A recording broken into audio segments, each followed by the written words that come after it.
Testing, testing. Turn it off. Only got 2 minutes to go.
It got so quiet here, I'm tempted to say, dearly beloved, we are gathered here today, but instead, we are at a city council meeting, City of Marshalltown, and the council chambers at 10 West State Street. Today's day is May 12, 2025. The time is 5:30 p.m. We are called to order. With those able, join us in the pledge.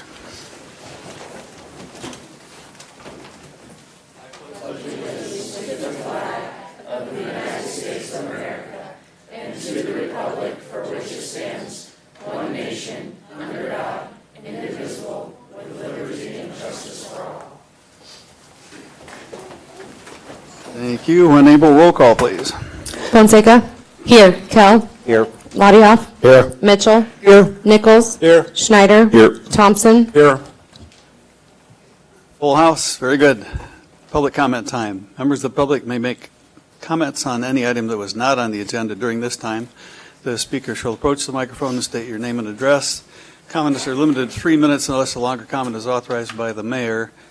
The speaker is to direct comments to the mayor and the council as a whole.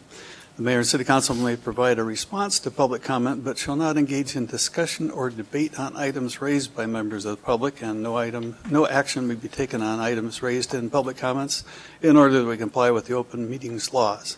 Here's where I typically go to mayor, council, and administrative comments, forgetting the fact that the microphone is open, which it is. Anybody wish to speak today? Ho, ho, ho, can I say something? You should approach the mic and give your address. Do I have to use the mic? I don't like standing still. The public that are watching by video need to... Alrighty, I will try and stand still as a kinesinetic learner. My name is Krusty Claus Dave Grieve, 128 and a half East Main Street. This month marks the anniversary that Krusty Claus came into town and helped the town put some Christmas lights on the downtown Main Street. Didn't do all the work. He had a lot of help from a lot of people in this room. But it was so nice to see that town get all brightened up with that. And I'm really excited to see the downtown streets getting redone. And I stop by all the time and look at the cool progress. Anyway, boys and girls, I am not the real Santa Claus. Make sure you know that this is just an Amazon suit. Anyway, Krusty Claus is now heading out of town, and we're really glad we're going to get a new mall, and we're going to put a whole bunch of tax dollars into it so we can get some jobs in here, $10, $15 an hour part-time, and and we don't have to drive to Des Moines anymore. So Krusty Claus isn't needed, and thank you for your time. And I'm got a whole lot of time left, so thank you very much. Thank you. Microphone is still open.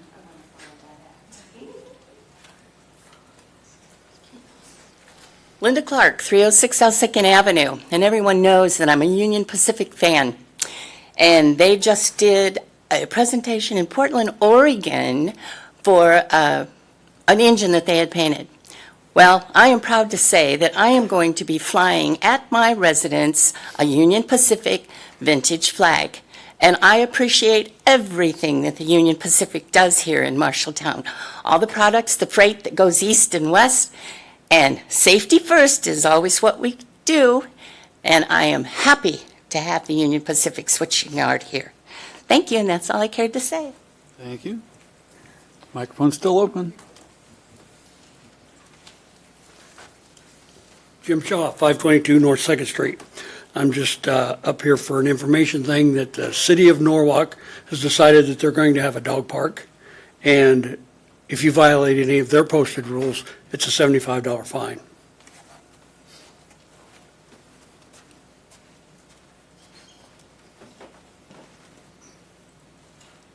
Anyone else?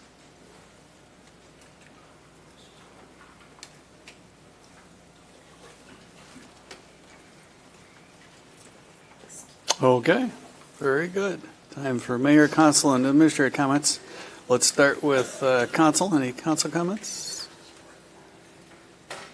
Administrator comments? Well, I don't have any comments. Let's get on with the fun part of the meeting, which is the Marshalltown City Police Department Employee of the Year Award. Chief. Thank you, everybody. Chris Jones, Chief of Police, City of Marshalltown. Tonight signifies really the beginning of National Police Week. So back in 1962, President John F. Kennedy has designated May 15th of each year to be recognized as Memorial Day for law enforcement officers who were killed in the line of duty. As that program is expanded in Washington, D.C., they've expanded those celebratory activities through the entire week that May 15th falls, and that would be this week. I'm extremely proud to be Chief of Police of Marshalltown, and we've invited many of our staff here, along with our Employee of the Year, which I'll talk about in a second. But first, I want to kind of give a little bit of a talk about what Police Week means for us. Police Week really gives us an opportunity to talk about the law enforcement officers that have been killed in the line of duty. Specifically here locally, we've had two. Glenn Krause, who had been killed in a motor vehicle accident during a pursuit in 1954, and Harry Davis, who was shot and killed at the Marshall County Jail as he was mistaken for Bud Gonzalez, the current sheriff at the time. And taking time to remember those folks and the families that still live here locally, and the sacrifice that they had made in the law enforcement field. The second opportunity is to remember all of the police officers, the hundreds of police officers that have worked for the city of Marshalltown since its inception, the retired police officers that are currently still living in our community, and those that have long passed. Currently, our two longest living retirees are Captain Terry McCrary, who also lives here locally, and Officer Fred Rennan, who is part of our school resource officer, and they're very frequent flyers within our community. I've seen them volunteer and occasionally run into them, and they are making every single thing that they can do to make the most out of their retirement. And I think if you go ask both of them, I think both of them have been retired longer than they've actually worked for the police department, so they're making the most of it. But we also want to remember those officers that have made a significant impact in our community that didn't necessarily get as much out of their retirement as we wish they would have. Brian Batterson, who passed away a couple years ago, is a dear friend of mine, mentor to me, and made it about a year or so out of his retirement before he ended up passing away of ALS. So just give us a moment to think about those individuals. As we talk about the people that no longer work here, each year we get an opportunity to recognize one of our own. We have a small committee of police officers and civilian employees that get together and select nominations for Employee of the Year. This award is entirely done internally. It's done by staff nominations. And those 5 people plus one alternate member get an opportunity to pick that person. And this year they did an outstanding job in their selection. And I'd like to introduce Officer Andrew Weisfenning. Yep, come on up.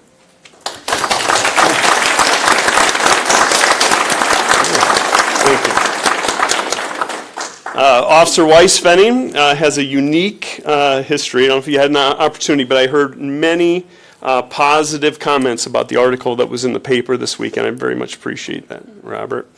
And he has a very unique path to law enforcement that actually started in marine biology, an advanced degree in marine biology, and somehow got talked into law enforcement. Got out of law enforcement, realized that he is missing the calling, and we've had an opportunity to latch on to one of the best officers that we have within the department. Some of the things that I respect, not only is experience in coming from the Des Moines area, the Des Moines Police Department, but what Andrew brings is the ability to relate with all of our staff. He's one of our field training officers, very, very in tune to our technology, one of the foremost experts in our flock cameras, and the ability to try to explain those complexities to an old person like me that isn't necessarily as familiar. But they can also talk to and teach the young people the investigative techniques that we expect.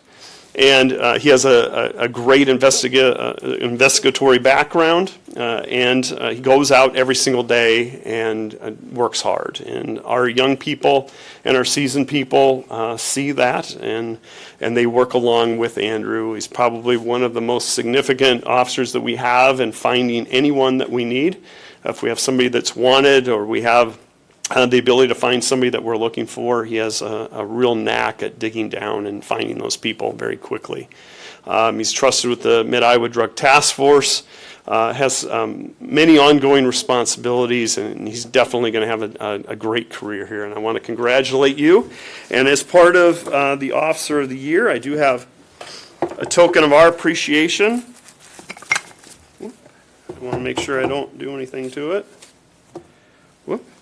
We'd like to present you with the Officer of the Year plaque, and thank you very much for your service. Thank you. Yeah, thank you.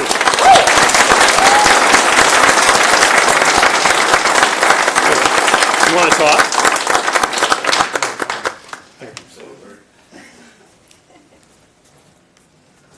You know I could photobomb this.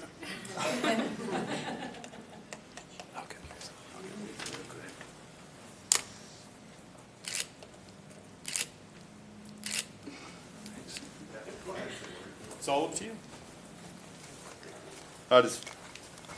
First, I want to thank all my family, and these are all my kids, my wife, mother-in-law, and friends. Take up the whole front row.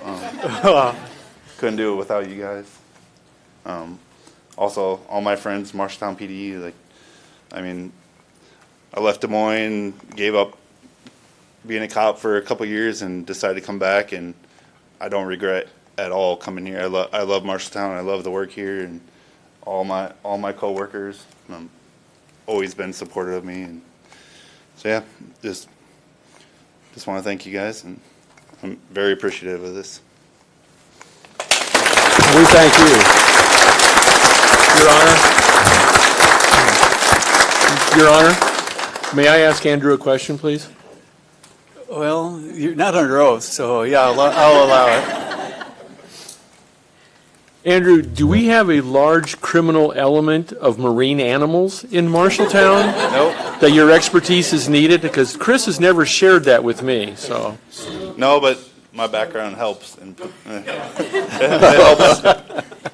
It's relatable for sure.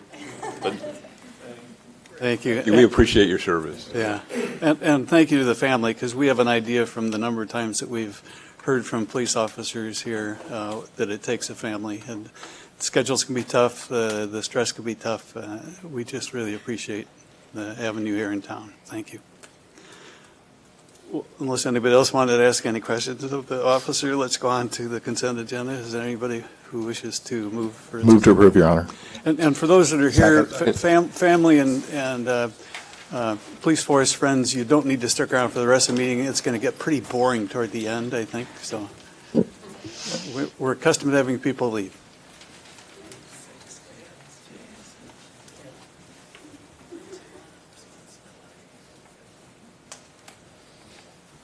I heard we had a motion and a second, right? Yes. Well, let's call the roll.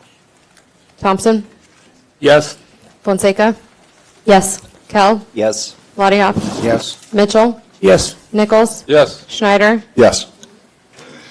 Carried. Very good. We don't have to read them. They're online. Oh, by the way, if you haven't been online, it's been revamped. It's easier to click on different things on the page. As I understand it, the video type, Zoom type system is working better, and I appreciate Alicia having gone to the trouble to help upgrade things. And between Carol and Alicia today, they finally got me lined up on my iPad and my iPhone as well. On to motions, just one of those. What's that? Motion to approve a new 8-month Class C retail alcohol license for Icarumba Burrito Shop at 1803 South Center Street. Is there a motion to approve it? Move to approve. Is there a second? I'll second that, Your Honor. Okay, time for discussion. Yes, Your Honor, this is a new application from Maria Mendoza to have a 8-month license at Icarumba Burrito Shop. It'll be for to-go service only.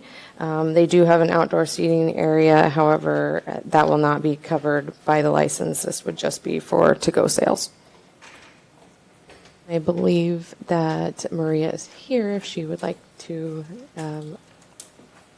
answer any questions.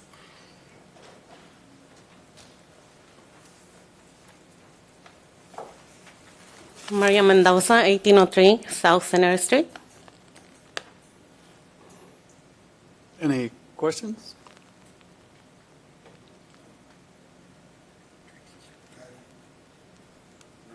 You may. As I understand it, you own 10% of the business? Mm-hmm. Okay. It's my understanding that we cannot approve a liquor license for someone who is not a legal citizen here in the United States. Your Honor, if I may? You may. Since the state of Iowa recognizes her corporation as a legal Iowa corporation, that gives her the ability to apply for the liquor license. Because That's she's correct. Okay. So my concerns, though, unless, I'm sorry, Councilman Ladioff, were you finished? I mean, okay. The state law says requirements apply to all officers, directors, shareholders of a corporation, and the general partners in the partnership. And these are both, there are two LLCs involved with this. There's JL Investments, DSM, correct? Yes. And then there is also JG Assets and Management, LLC, correct? Mm-hmm. Yes. The records from the state of Iowa do show that Jorge is involved, at least for the records I have, with JG Assets Management. Is that correct? Yes. Okay.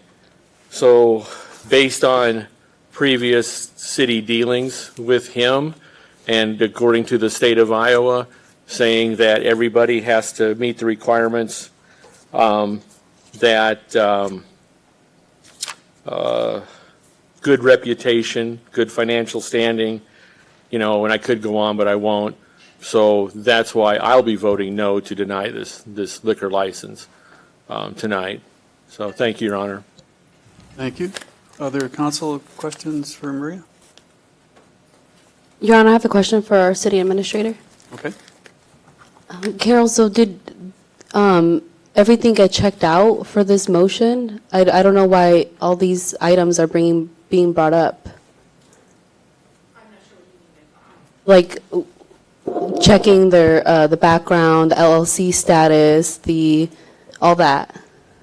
The LLC status, I guess, was checked out. The background, that's really up to the council to make a decision about. Alicia might have the language in front of her that we could read as far as what can go into the council's decision. We're recommending or not recommending a motion approval here. It's really up to the council. Okay, sounds good. I was just wondering, this is a south side business. We're looking into helping out the south side and whatnot on the rest of the agenda tonight. So I just, we do have a lot of, a couple that I can think of drive-through beverage drive-throughs in town. And Maria, can you let us know, this is an 8-month trial. So like, what is it, what are your goals for your business, your goals with this license? Well, customers have been asking us for alcohol, and we decided that we want to give it a try, and it can earn revenue for us and also for the city. Okay, and could you let us know a little bit about yourself? You lived here in Marshalltown, your Yes. children go to school here. Yes, I went to school here in like 2 years in high school only. I was like 15 when I got here. So I live here for 22 years already, I think.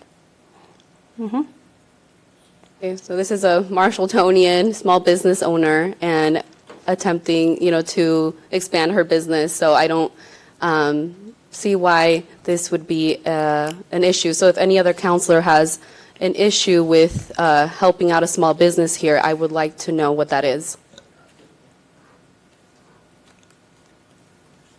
Other council comment?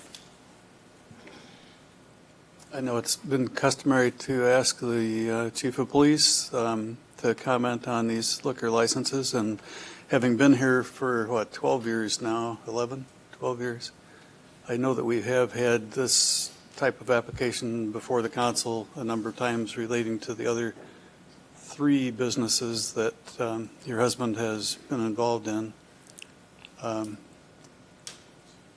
Chief?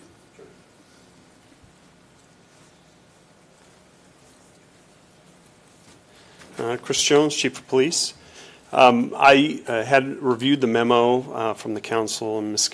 Kinzer from previous years when the alcohol application had been filed. I do not have any new information regarding anything that would affect the law enforcement or police since that memo was written.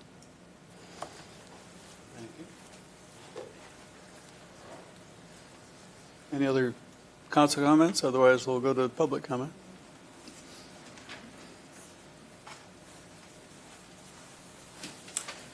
JJ Assets and Management, LLC, 1803 South Center Street. I am the owner of the JJ Assets, Jorge Sanchez. How she's gonna pretty much been taking over the restaurant. My focus is in Des Moines.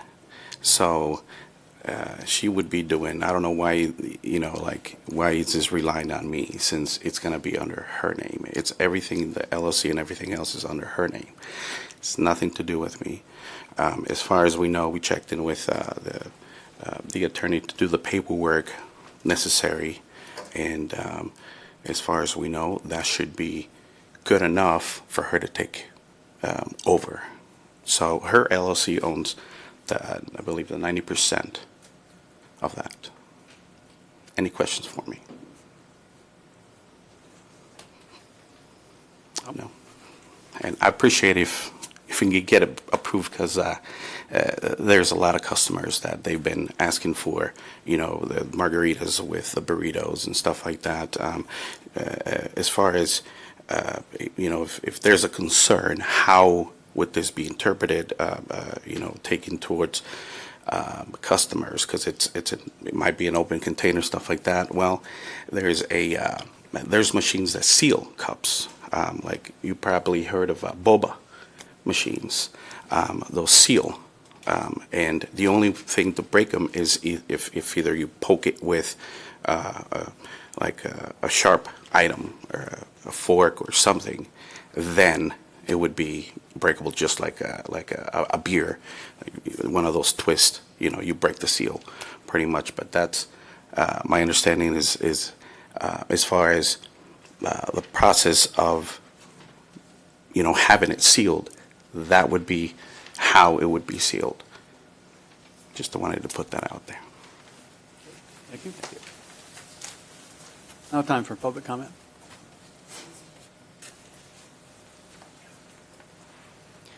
Linda Clark, 306 South 2nd Avenue. I have an issue with this because where this facility is, it sounds like there is a good possibility there will be drinking and driving. In our bars, they certify that they are of proper age to be drinking and consuming alcohol. And having lost personal people that I know to a second fence drunk driver, I feel this is going to just contribute to more issues with people drinking alcoholic beverage and driving. And so I encourage you to vote no on this. Thank you.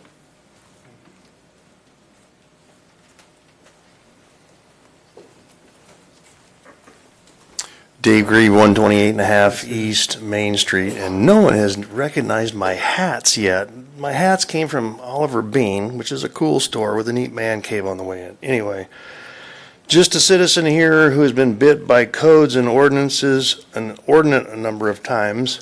Just bought a property in the county and got bit by a 1971 grandfather clause that realtors didn't know, lawyers didn't know, and the owner didn't know.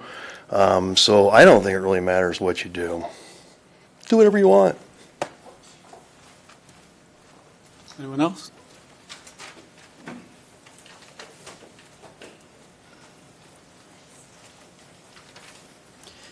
Tim Bradbury, 12 North 10th Avenue. I appreciate small businesses coming into town. I'm sorry, we asked for your address. Oh, or did you give it? I missed it.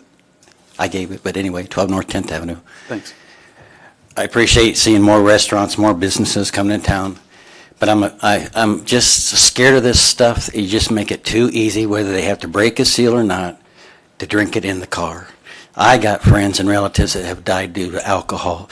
It just tears me up to see it more available to make it easier to drink drinks in the car. Yeah, they could open beer bottles and everything else, but I don't think we need to make it any easier this way. Thank you. Is it okay if I come up again?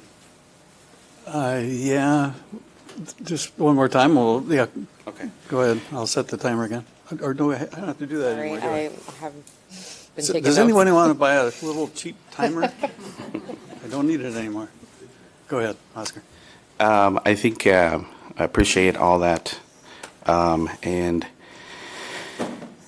people will make wrong decisions no matter what, anywhere.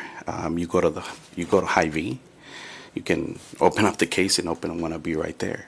I mean, if you put, people mixed with alcohol and stuff, and they're still gonna do it anyway.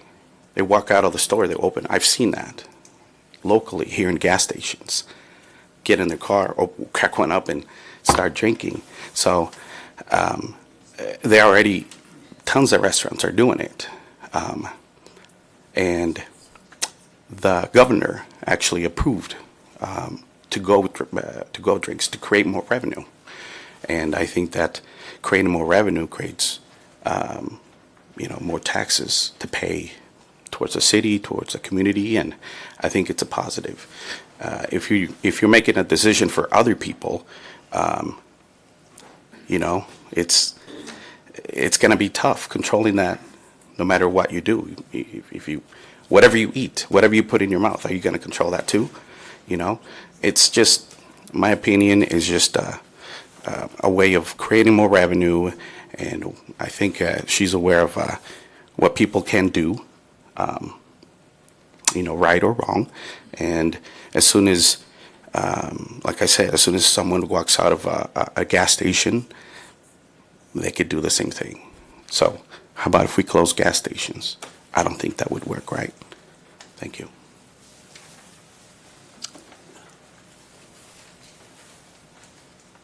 Jim Shaw, 522 North Second Street. The thing about, and I don't care about whether they get it or they don't get it, because I hardly drink, so if I have 2 drinks a year, that's a lot. But, it seems to be like we're making an issue out of being able to open it, and you have a place that's 3rd Avenue and State Street with a drive up, and I've seen people get it out and crack it open before they pull out of the parking lot. So to try and say, well, this place is going to, you can open it. You can open it like this gentleman just said. You can open it after you get out of the car in Ivy. So I don't really think opening it and drinking is that big a deal. Thanks.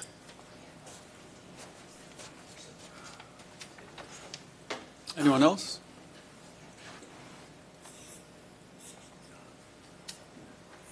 Let's call the roll. Hill, Yes. Lottie Hoff, Yes. Mitchell, No. Nichols, No. Schneider, No. Thompson, No. Fonseca. Yes. Read the noes have it. All right. Next item is ordinances, and we just have one of those to talk about tonight.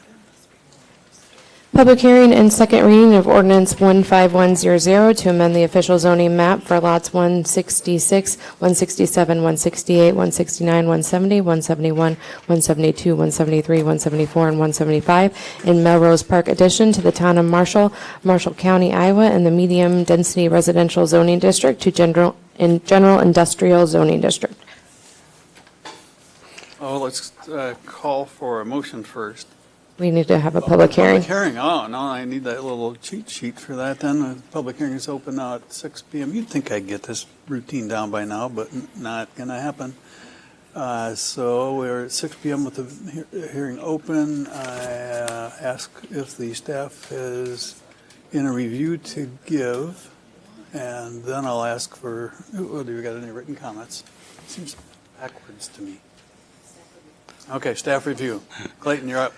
Clayton Ender, Assistant Director, Housing Community Development. Tonight you have in front of you a public hearing, second reading for a rezoning brought forward by Swift & Company for approximately 1.17 acres on North 10th Avenue between Lee Street and Woodbury Street. This request is to rezone the property from its current zoning designation of RM, medium density residential, to the new zoning district of GI, general industrial zoning district. This would be with conditions. The purpose of the request is for construction of a stormwater detention basin that's designed to support expansion of the warehouse facility of the JBS main campus. I have on the screen before you some renderings provided by the applicant of what the intended usage of this specific site would look like. These are new since your first reading, so I just received these. Property is shown on the comprehensive plan as low-density residential, and it's further refined in a focus area around the JBS campus as areas of significant open space and buffer.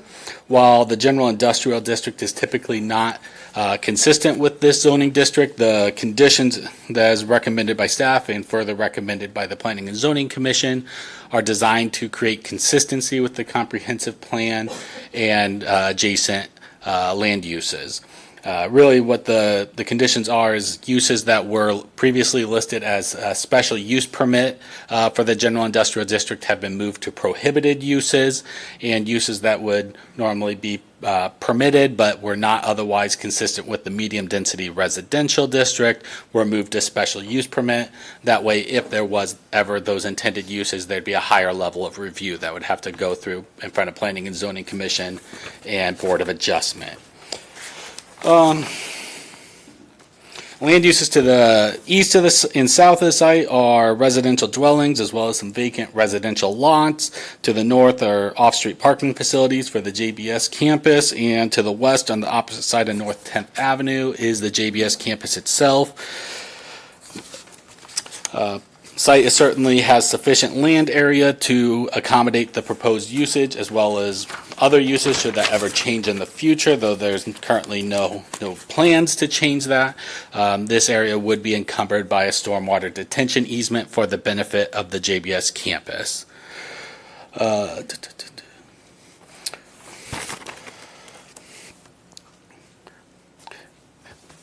There were some questions at your first reading about how this might look, so that's why we got the renderings in front of you tonight. I can certainly scroll through them, and to kind of copy what I said last time and bit and jest, but in reality, it's a hole in the ground. Thought you might get a little laugh out of that. But it would be a dry bottom detention basin. Water's designed and intended to drain out within 48 to 72 hours, and this is intended to address flood protection as well as water quality improvements. There currently is a stormwater detention basin on the JBS campus adjacent to their warehouse facility on the west side of North 10th, kind of at the corner of Bromley and 10th. With their expansion, that would get eliminated, and they need to find new location for that, as well as additional capacity to accommodate the new impervious surface. So that's why they're pushing it over to this side of the street. This would really only take the stormwater from the warehouse facility itself. Areas to the north of it would not be addressed within this facility, as they do not flow into this direction. And there was also questions about tax implications. I did contact the county assessor, and their intent would be these would be reclassified as either commercial or industrial land usage, so they would likely get a 90% rollback versus the current residential rollback. There might be some valuation changes in the land value because of the detention basin versus being used for buildable parcels, but it would be viewed as a component of the larger campus. And in tandem with the building expansion, there's expected to be an increase in overall tax revenue rather than a decrease, though there is a decrease from the loss of the homes that are currently there, but the new valuation is going to far exceed what is being removed. And with that, I'm happy to answer any questions or go into further detail as needed. Planning and Zoning Commission has recommended approval of this item. Next is to ask if the clerk received any written comments about this. No, Your Honor. Didn't think so. And now we open it to public comment. And after that, we go to the council members. Again, that seems backwards.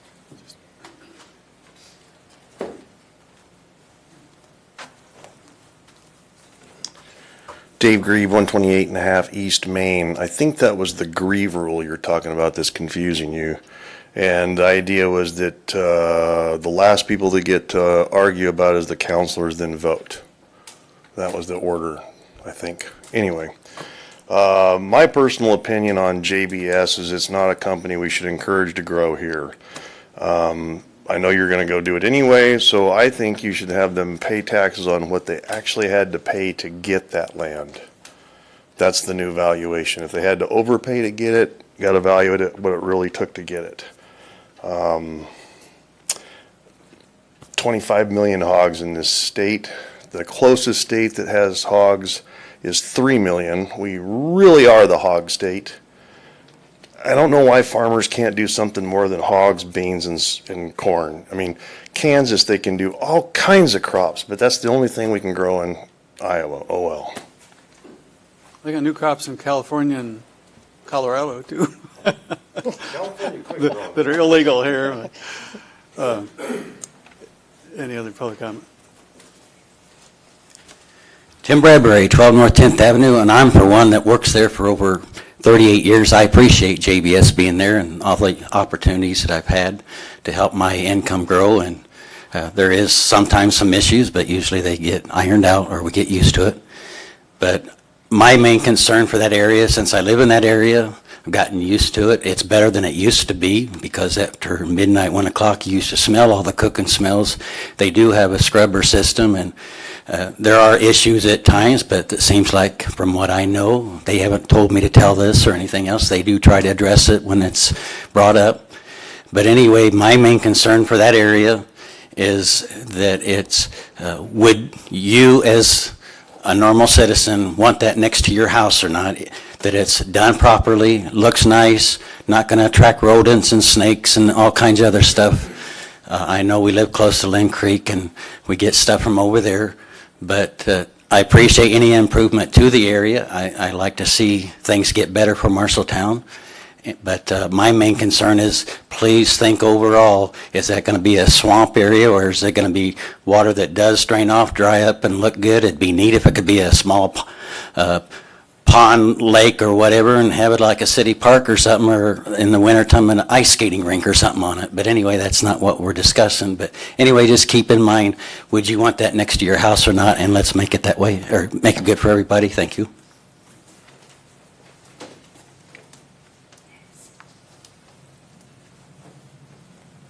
Linda Clark, 306 South 2nd Avenue, and I expressed at the other meeting that I was concerned about the hole in the ground and the stagnant possibility of the water smell. And I smell, and turned it in now 2 times, JBS can put chemical in when they are doing the burn. And when I could smell it at my address and went up to Thompson's True Value, you can smell it there too. And it is a problem. We want people to move here. We want things to be better, just like Mr. Bradbury said. But we have to look at the whole total picture. Oh, that looks real sweet right there. But that doesn't necessarily mean that's what's going to happen. And I say, please vote no on this. Thank you.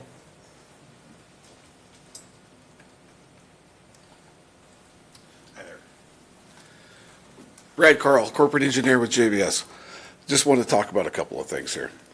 So this retention area is replacing, as Clayton had said, it's replacing an existing retention area. We have had 0 problems with that retention area, right? 0 complaints, 0 issues. This is replacing that because of the impervious areas, correct? A couple of things that I want to just point out here. So with JBS in Marshalltown, we serve and feed over 80 million people a week. Pretty impactful, right? A lot of people. We talked about the tax revenue. You know, I think Clayton also mentioned this. The tax revenue may change on this parcel of property, but the tax revenue is going to be far exceeded by the new addition. Far exceeded. We have over $1.1 billion of economic impact on hog procurement in the state of Iowa. $1.1 billion. It's a lot of money. We have a $185 million annual payroll in Marshalltown, Iowa. Pretty impactful, right? So all I'm saying is JBS needs this to grow the business. Well, I think I mentioned this the last time that we talked. You know, our business is changing. We have more boxes that need to be shipped out. We're building an addition onto our distribution center. We've talked about a couple of different ideas of not building this retention pond. And make no mistake about it, JBS is not asking for this retention pond. It's the city of Marshalltown. It's part of your ordinance. It's part of the building requirement. The city of Marshalltown is requesting this.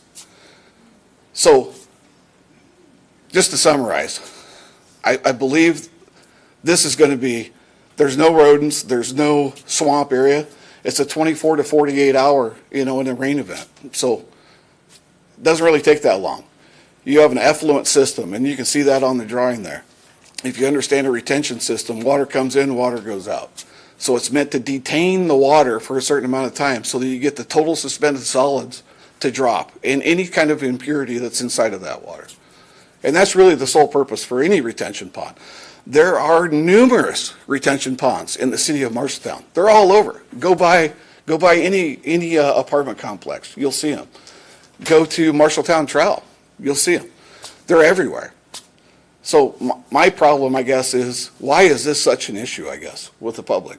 They're all over. It's part of the ordinance. It's part of the building plan. That's all I have. Thank you. Any other public comment? Okay, I will close the public hearing at this time at 6:12 PM, and then the mayor solicits council member discussion and action on item if needed. Discussion first?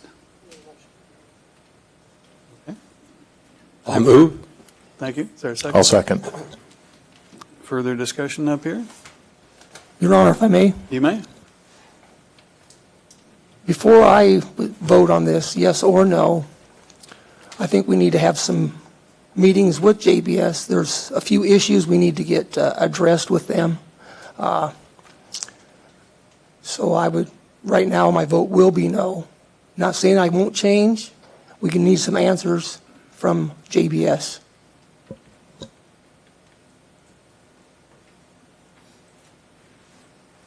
Anyone else?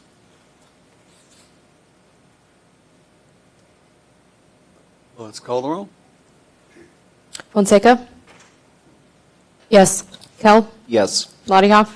Yes. Mitchell? No. Nichols? Yes. Schneider? Yes. Thompson? Yes. Carried. Thank you. Ordinance did carry. I will say this, that we do have regular meetings with JBS, and it involves their handling of the sewer and things like that. I'm a weather person because I'm an old pilot, and I've noticed that the wind's been out of the northeast more than typical lately. But we do meet, and we appreciate the fact it's our biggest employer by over double any other employer in town here. So thank you for what you do there. All right, on to discussion items, the first one of which is the request by Shops at Marshalltown LLC for tax increment financing assistance for redevelopment of the Marshalltown Mall. Who would like to start us off on this one?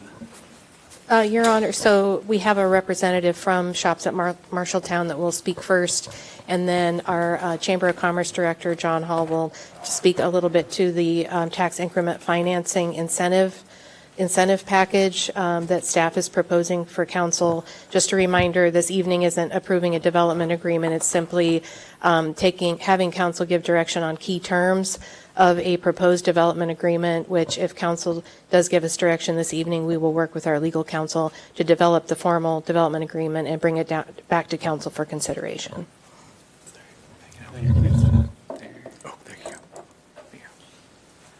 Hello, council. Thank you for hearing me. My name is Glenn Kiddo. I'm from Dallas, Texas, but grew up in the Twin Cities, so I'm a Midwestern by heart. I reside at 8723 Bacardi Drive in Dallas, Texas. I'm here in front of you to present the Shops at Marshalltown. We think it's a grand vision for a repurposing of the mall, and it doesn't take place without TIF incentives. Plain and simple. It's economics, and we can't attract national tenants without a brand new looking mall facade. So without those dollars available to us, we will never get the kind of tenants who you think and likely will be here. So it's very important for us to get tax incentive financing in order to make that happen. I don't want to sit up here and give a long speech, but I'm here to answer any questions that any of the council may have. Before that happens, I'd like to share with the public that I got more than one call in the last 48 hours about concern that it's the old owner of the mall that is purchasing and going to be developing this. And as I understand it, the media that ran the story corrected it, but maybe people only saw the story, the first version, not the second version. So I've spent part of my day today and part of Sunday yesterday assuring people, no, Cowan is no longer going to be involved in this. It's a group out of Dallas, Texas, and I've already called the mayors of 2 cities where you've done developments, and so I just needed to set the record straight. Yeah, we're a small development firm. There are 4 of us. You know, we're not a 4,500 person firm. We're 4, and we do this for a living. This is all we do. This will be the largest conversion we have done to date by a factor of about 2. We've come pretty close to half of the size in the past. So we know what we're doing. We execute where we say we're going to execute.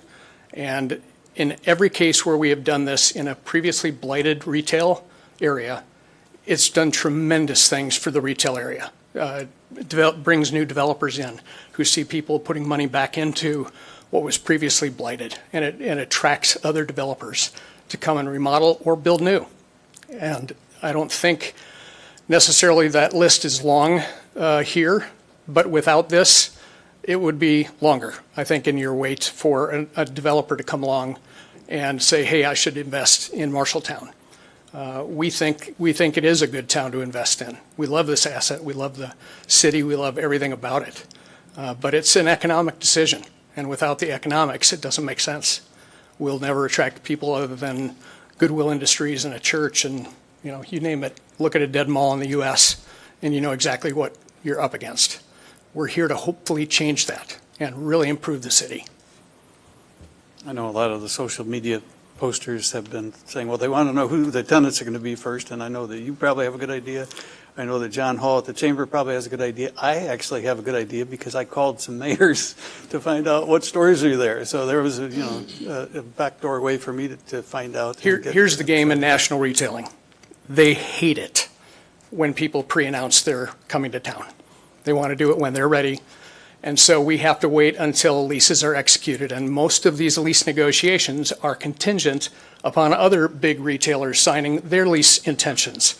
So they all know who's going to come. They all know each other. They all play together. But it's like a waterfall. I've got to get that first one signed, and then everybody else will quickly follow in the next 4 to 6 weeks. These negotiations, unfortunately, take 6 to 12 months to get these national retailers to get it through the real estate groups, sign on. They've all signed letters of intent. They all want to be here, but it's a process. Unfortunately, it's a long process. But once we have the first one signed, the others will follow quickly thereafter. And I'm sorry, I've been talking too much. I haven't allowed the council to ask you questions. That's all right. Let me do that now. Anybody? May I? May. I have a question about when will we, if everything gets agreed to, when will we see it looking like that? What date? What is the target open date? Well, they come in stages, but the first big stores should come online starting March of 26, so less than a year from now. We hope that it will look like that by August of 26, because we'll follow all the big tenants with smaller inline shop space. That will take some time as well, but we anticipate that by the end of the summer next year, it will look like this. Okay, and the parking lot looks done too. Is that's part of it? Part of the agreement. We're going to mill the entire front parking lot and put down all brand new asphalt. Okay. The back is going to get repaired in certain areas where we've got a water leak to deal with and some other things. We'll do a seal coat and crack fill back there and restriping, but the whole front that faces Center Street will have a brand new look, new landscaping, new planter boxes, new, park seating, new trees, that kind of thing. So it's all part of the development agreement. Okay, thank you. Mm-hmm. Other council questions? Your Honor, if I may. How much of a rate increase on rent will there be for the existing merchants out there? How much more of an increase will there be, or will there be? 0. If you're under lease, we can't increase it. There's no ability for a landlord to come in and say, we've improved around you, now we want more rent. Can't happen. They've got a legal document. So if a tenant is in place and they're current and they're in good standing, landlord can't change that. Okay. Anyone else up here? John? Please. Good evening, Mayor and Council. John Hall with the Marshalltown Area Chamber of Commerce, 34 West Main Street. Here really as your contracted economic developer to present the proposed development agreement that's in the terms are in front of you tonight. To bring you kind of up to how these conversations ultimately unfold in front of you. As your contracted economic developer, that's a component of what that contract is to bring forward development agreements for prospective improvements and developments for the community. And so this is the product of negotiations between the developer, the city administrator, Carol Webb, and myself to kind of come to terms that ultimately satisfy what the developers are needing in order to execute on the program of work, while also trying to maximize the return on investment for the taxpayers. So a handful of notes on the project. So there is a minimum assessment that would be a requirement as a part of this of $23.5 million. To be clear, because I know there's been some social media commentary on this, this is what would pay for the incentive. So there are no current dollars that the city is collecting that would be going into that payout, that these would be new generated tax dollars as a component of this development agreement. There is a maximum payout of $7.25 million spread over 20 years with a sliding scale agreement. Years 1 through 3, it's a 90% rebate, 4 through 8, 70%, 9 through 13, 60%, 14 through 17, 40%, and then 18 through 20, a 20%. Importantly, within the development agreement are the performance metrics. So the first of which being that if the expenditures do not occur, no new revenue is generated and no rebates are paid out. Secondly, and this is a big component of it, are the occupancy requirements. So ensuring that the space is filled and being used in the way that we all intend for these retail opportunities. There are some carve-outs for some small portions to allow for some flexibility as it relates to more professional type uses, as well as we know we've got some what would be considered dead space around the back side of the existing facility where it's hard or near impossible to actually attract tenants because they all want the street frontage, and trying to allow for some self-storage, which I know has to go through some zoning code approvals to be considered before that would be allowed. But additionally, within that 20 years, it ties the city and the owner of this property together in a way that ensures at least annual conversations. So if there are issues, we can hopefully catch them before we devolve into a standard like we've got out at the facility currently. So the wins for the city in this one are obviously cleaning up a major blight in our market. We hear it routinely and consistently as this is the major entrance to our community. It is noted that it sits vacant or near vacant and dilapidated. Immediate new money to the city, school, and county versus if you considered like an abatement structure as an alternative. The value of the TIF is it does carve out debt service. So all debt that the city has, debt that the school has, or debt that the county has, those services are carved out and those dollars start coming in. So the city and their ability to pay down debt that the city currently has actually becomes quicker, accelerates. So this becomes kind of a fiscally responsible tool to utilize for this. New local option sales tax dollars.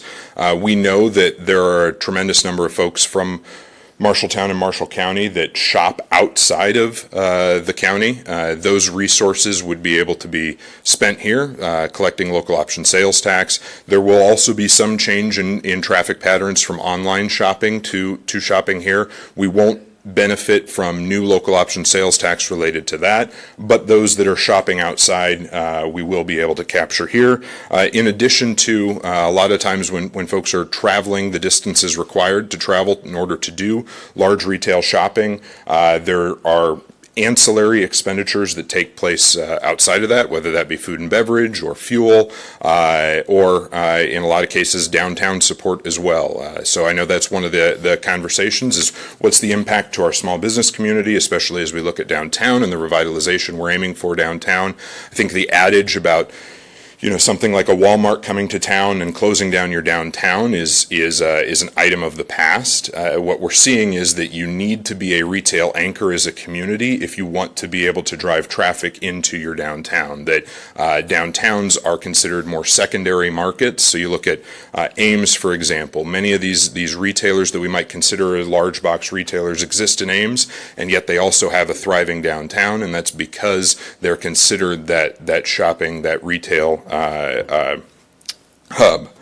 In addition, new job creation, both construction and permanent jobs that will take place out here. And then one of the biggest components is just that changing traffic pattern. So it used to be 50, 60 years ago, Marshalltown was the retail hub for this region. We've lost that standing. We've lost that standing with nearby counties, throughout the county, and even within the city. This gives us a chance to change that narrative, to begin becoming and realizing that what it means to be a retail hub once again. And with that, we know that additional resources and additional opportunities will come this way, whether they be restaurants, additional retailers, additional services, and the like. And so with that, I will kind of cease my comments. If there's any questions about the development agreement specifically, I'm happy to address them. Your Honor, if I may? You may. Hey, John, I guess I got a couple of questions. What was presented to us about the development agreement, the 70%, is that, if there's 10 tenants, is that 7 have to stay occupied, or is it a square footage? I think it's intended to be a per square footage basis. And so if the owners themselves, reserve development, I'm assuming they're the ones that are going to put the storage units in the back that we were told about, if that all passes. So that comes out of the square footage then? Or is that their way of padding the 70%? Well, and that's capped at 10% overall of the usable space in there. So I don't know that we've maybe gotten into some of the specific minutia on that component of it. Again, we've got to go through it's really the noting the intention of making sure that the mall is full and that it's full of retailers is the goal. I guess I'm just pointing to, those are the things that personally I'd like to see detailed out specifically, and then leads to the next question. So in year 5, for some catastrophic reason, we don't know what corporate does these days, and they lose some tenants, does that nix the whole plan moving forward, or they just don't get the break that year? So it's and within your council memo, I think it stipulates that they're eligible for then a percentage of the overall rebate based on the occupied square footage, with kind of the intention of building back up to that. So if they were to, in that following year, get everything signed and released and filled again, that they would be able to enter back into that agreement, again, capping at the overall 20 years and the overall not to exceed a $7.25 million. And I guess that's another thing I'm pointing to, is I'd like to see that more detailed out. What's that buffer time to get back to that, that 70%? Yeah, and I know that we had communicated on details around that. I don't know exactly what the extent of in your council packet on that. And then was. one last question. Is it Mr. Kim? Kiddo.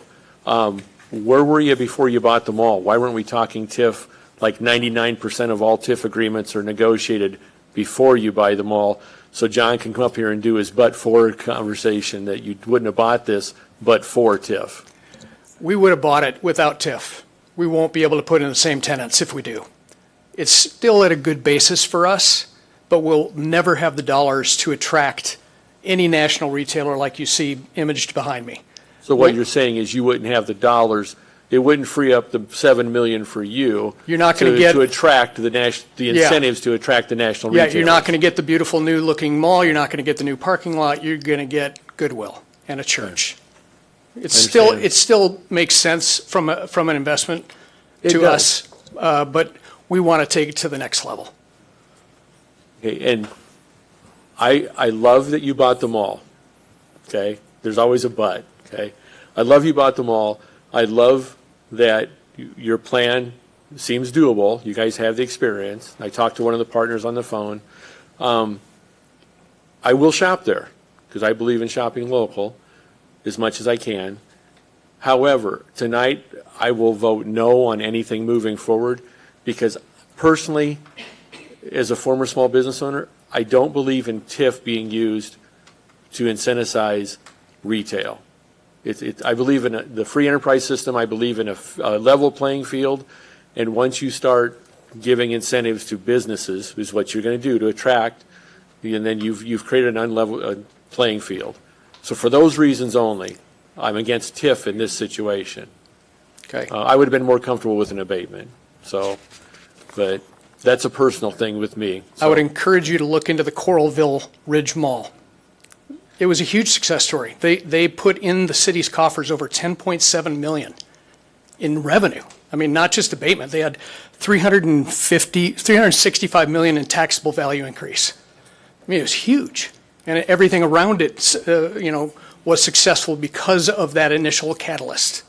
Again, trust me, I do my research. Okay. And I know, I just personally don't feel TIF should, to my opinion, TIF should be used for infrastructure improvements, manufacturing jobs, not for Facebook in Des Moines, not for, Microsoft in Des Moines, not for the Coral Ridge Mall, even though they're successful. It's just a personal thing. I don't think it should be used for retail. So. But understand, this isn't going to the retailers. This is going to the developers to attract the retailers. They're not seeing a dime of abatement. It's only our basis so that we can afford to then put the kind of infrastructure we need to into this building to bring them to your town. So I appreciate your response, and I understand.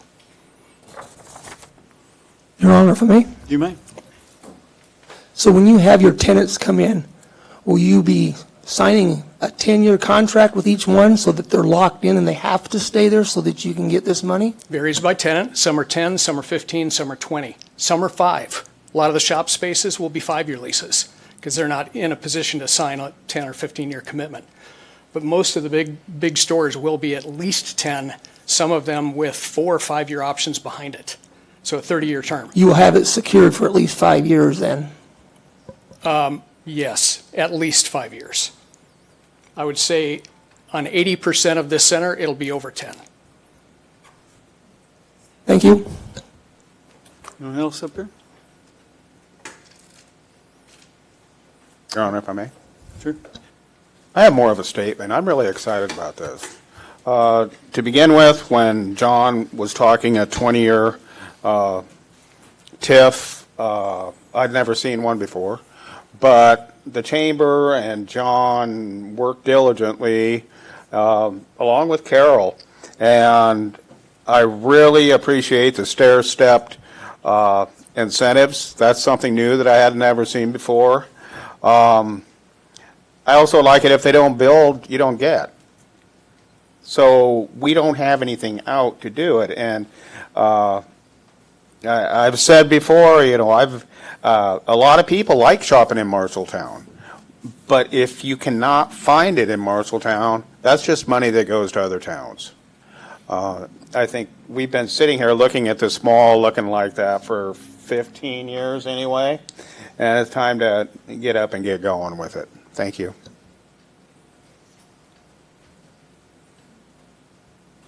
I got a call from the Fridley Theater CEO months ago to tell me how excited he was about what your plans are for the theater to have more comfortable seating and food options and things like that. And Yeah, so, he's going to rework his entire theater, so he's going to have, every seat will be electric reclining and very fancy. He's very excited. I'm assuming some of these larger retailers will have quite a few staff people. We estimate we'll have over 225 construction workers over the course of the next 18 months, and then a permanent role of about 250 employees across all of these retailers that you see behind me. So let's call it 500 local jobs. Some of those for 18 months, but the others will be full-time retail jobs. Other council comment? Otherwise, I'll turn it over to the public. Public is welcome to comment.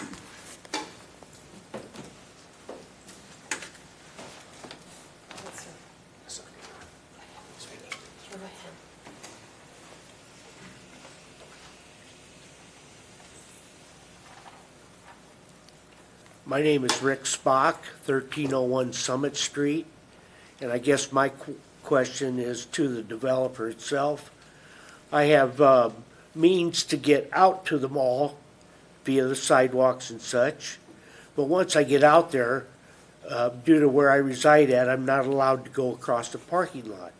So I would like to see either signage or a direct pedestrian sidewalk of some type developed into that process so that I can actually get up to the mall.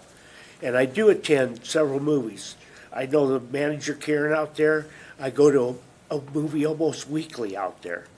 So I would like to see some type of a pathway to get from Center Street to the building that is designated so that I could get there. And that's all I guess I have for the council. Thank you. Thank you, Rick. Site plan. Yeah. Yep. This one here. Got it.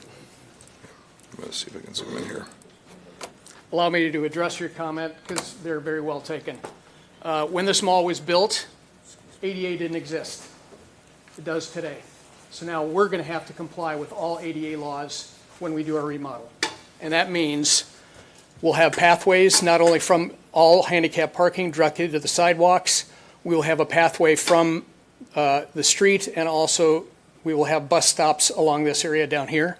If I'm showing it on screen, put that out of the way. So you'll see their proposed ADA parking along the frontage, ADA parking throughout in all sorts of locations, but they all have their own ADA ramp and ADA pathway to get to the building. Well, I travel via my chair Yeah. to get out there. Yeah. And although the sidewalks are some of them are in dire shape also, but I can get out there. But once I get out there, I have no means to get from the sidewalk on Center or whatever down to the actual, building itself. I'm stuck. So if Good I point. have some kind of signage that will allow pedestrian traffic, then I'm. Very well taken. What we've done in some cases is split parking lanes with a rolling capable pathway all the way out to the street. I don't think that would be a problem for us to incorporate. All right. But we do have to comply with 100% of ADA laws in this reconstruction. And by the way, all the sidewalks will be replaced. Okay. Well, I thank you for your Sure, absolutely. comments and Absolutely. And Rick, thank you for your service. We can tell from your address, you're a veteran. My dad was, and spent the last couple of years in a wheelchair, so I got pretty tuned to where you can and can't go in one of those. It's difficult. Good evening, Lee Botter, 13 East Southridge. So I'm a neighbor close to the mall. When I reviewed the request, I have more questions now than answers. The simple questions we all agree on: do we have memories when the mall was thriving? Most of us do. I used to work there, and we had a ball, and it was crazy busy. Does it need redevelopment? Absolutely. Do we need more retail options in Marshalltown? Absolutely. Will this encourage economic growth? Perhaps. And will it create new jobs? Perhaps. I'll get to that in a moment. The tough questions that I have not seen answers to are, did the development company, did you guys do a demographic study and a needs analysis to ascertain what businesses Marshalltown residents desire and need? What specific stores have been targeted and have made tentative agreements with the developer? Are we just being subjected to a cookie cutter approach? Hey, this worked in location X, so let's apply it to Marshalltown. We are literally spending millions on the rehab of downtown. What impact's going to be on our current business downtown if we add another hurdle to them? Will they thrive, or will they struggle and eventually need to shut their doors? I do have a master's degree in finance and city planning. I've researched this, and there's been a consistent theme. Big box stores can cause damage to your existing mom and pop businesses. The small hometown businesses that was made Marshalltown unique may not be able to compete in pricing or their employee retention. Do we want our iconic mom and pop business to suffer losses? The business such as Britt Marie's, Lily Mae's, Steppy Stone's Christian Bookstore, Sub City, Oliver and Bean Designs, McGregor's, or Zeno's, just to name a few. Where do these big box employees come from? Are they being drawn from outside Marshalltown and just commuting in? Or is it a simple churning by offering higher wages and benefits? It's something our mom and pop businesses may not be able to do. We as a city, are we in a financial position to be creative and give our current business community assistance to keep their doors open? We have seen several businesses that has not been extended that courtesy. I do have confidence in our staff. I do have confidence in the council and in the mayor. But before approving such a sweetheart deal that I see on the table, I would encourage you all to ask the hard questions and demand details and answers first, because this is the legacy that we will be leaving our children and our grandchildren. Thank you for your time tonight.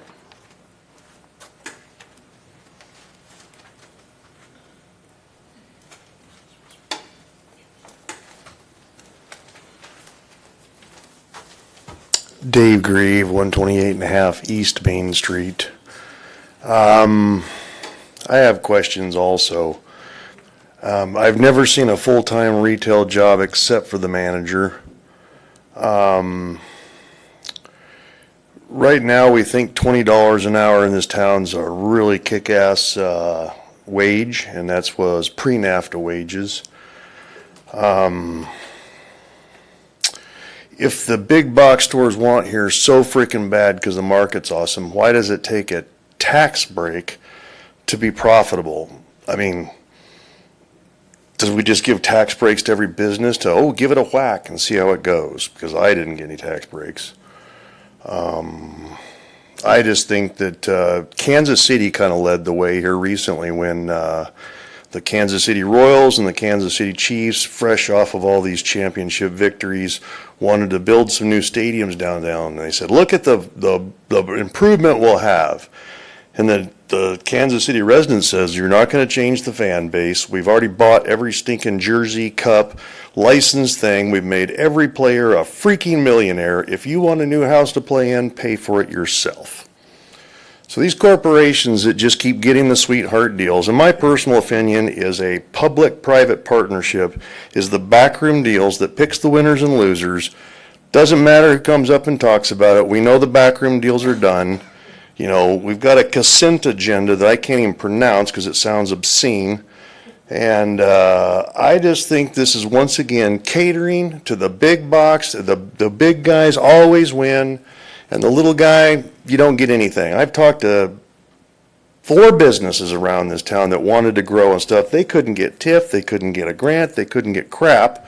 They didn't get to grow, but we give more stuff out. We keep giving more stuff out. If we only give it out, they'll come here. If they really want to be here, come take our money because we know it's going to a corporate coffer. It's not going to stay in town. So do what you want. Once again, why do I come up here and talk and just waste my breath? Mic is still open for more public comment. Jim Shaw, 522 North 2nd Street. I'm for them all. I mean, it's been a big eyesore just for years. But I'm also a union employee, or ex-union employee, and I do go outside of Marshalltown to shop. And so I worked at Fisher Controls for 38 years. Went through numerous contract and negotiations, and I heard the chamber guy talk about the negotiations that went on here, but could there be a little more? Would this guy be satisfied with 87 million instead of 90? Okay, if you guys vote no and come back with him for 87, you might save $3 million. So it's just my thought. You know, negotiations are just that. They're negotiations. Thank you.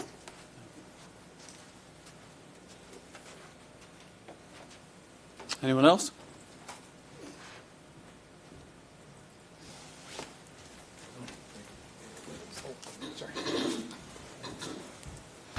Janelle Carter, 610 Elmo Drive. I'm a downtown business owner, and I'm thrilled about this opportunity.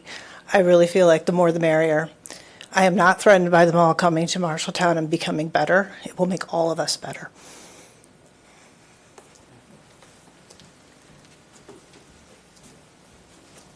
Just quickly to address a couple of comments. People think that this is a big corporation coming in here and putting it in our pockets. For every dollar of tax incentive that the city will be granting us over 20 years, we're putting in 4 times that much day one. We'll be investing over $25 million to build this out of our money in your market, in your town.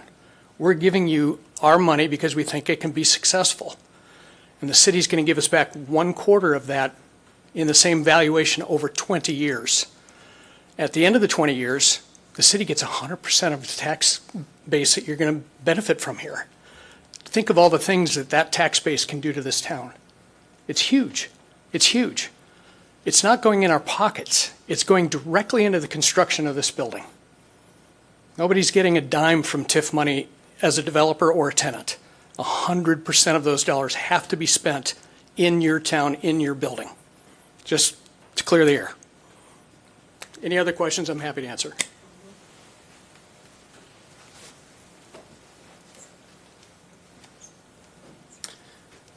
Good evening, Theron Schutte, 507 Craig Circle, and School District Superintendent. Like many people in this room, I grew up here in the 60s and 70s. At that time, we had a vibrant downtown, we had a vibrant 13th Street district, and we had a vibrant two malls, actually, what we used to call the old mall where Hy-Vee was and El Portela is now, and then we had the newer mall, which is the one we're talking about today. I had the pleasure today, like 4 other days, of teaching JA to first graders where we talked about wants and needs. And today, as someone who has needs, like everybody does, and has wants, I'd say probably 70 to 80% of my wants have to come from somewhere other than Marshalltown. And unfortunately, unlike the days when I was growing up here, probably 50% or more of the needs outside of groceries come from outside of Marshalltown, either through the internet or going to Ames, Des Moines, Cedar Rapids, Iowa City, etc. All of those places have examples of where this has been extraordinarily successful, what's being proposed. I think it would be a huge mistake not to approve this opportunity. And obviously, like everyone else, you know, the school district in the short term, we won't be hurt, we won't benefit right away to the degree that in 20 years we will. But this opportunity is absolutely worth that. And I would ask you not to just enter your personal opinions when you vote on this, but think about the constituents, because I would guess if this went before a vote today, 75 to 80% easily would be in favor of bringing this project to Marshalltown. Thank you. Mic is still open.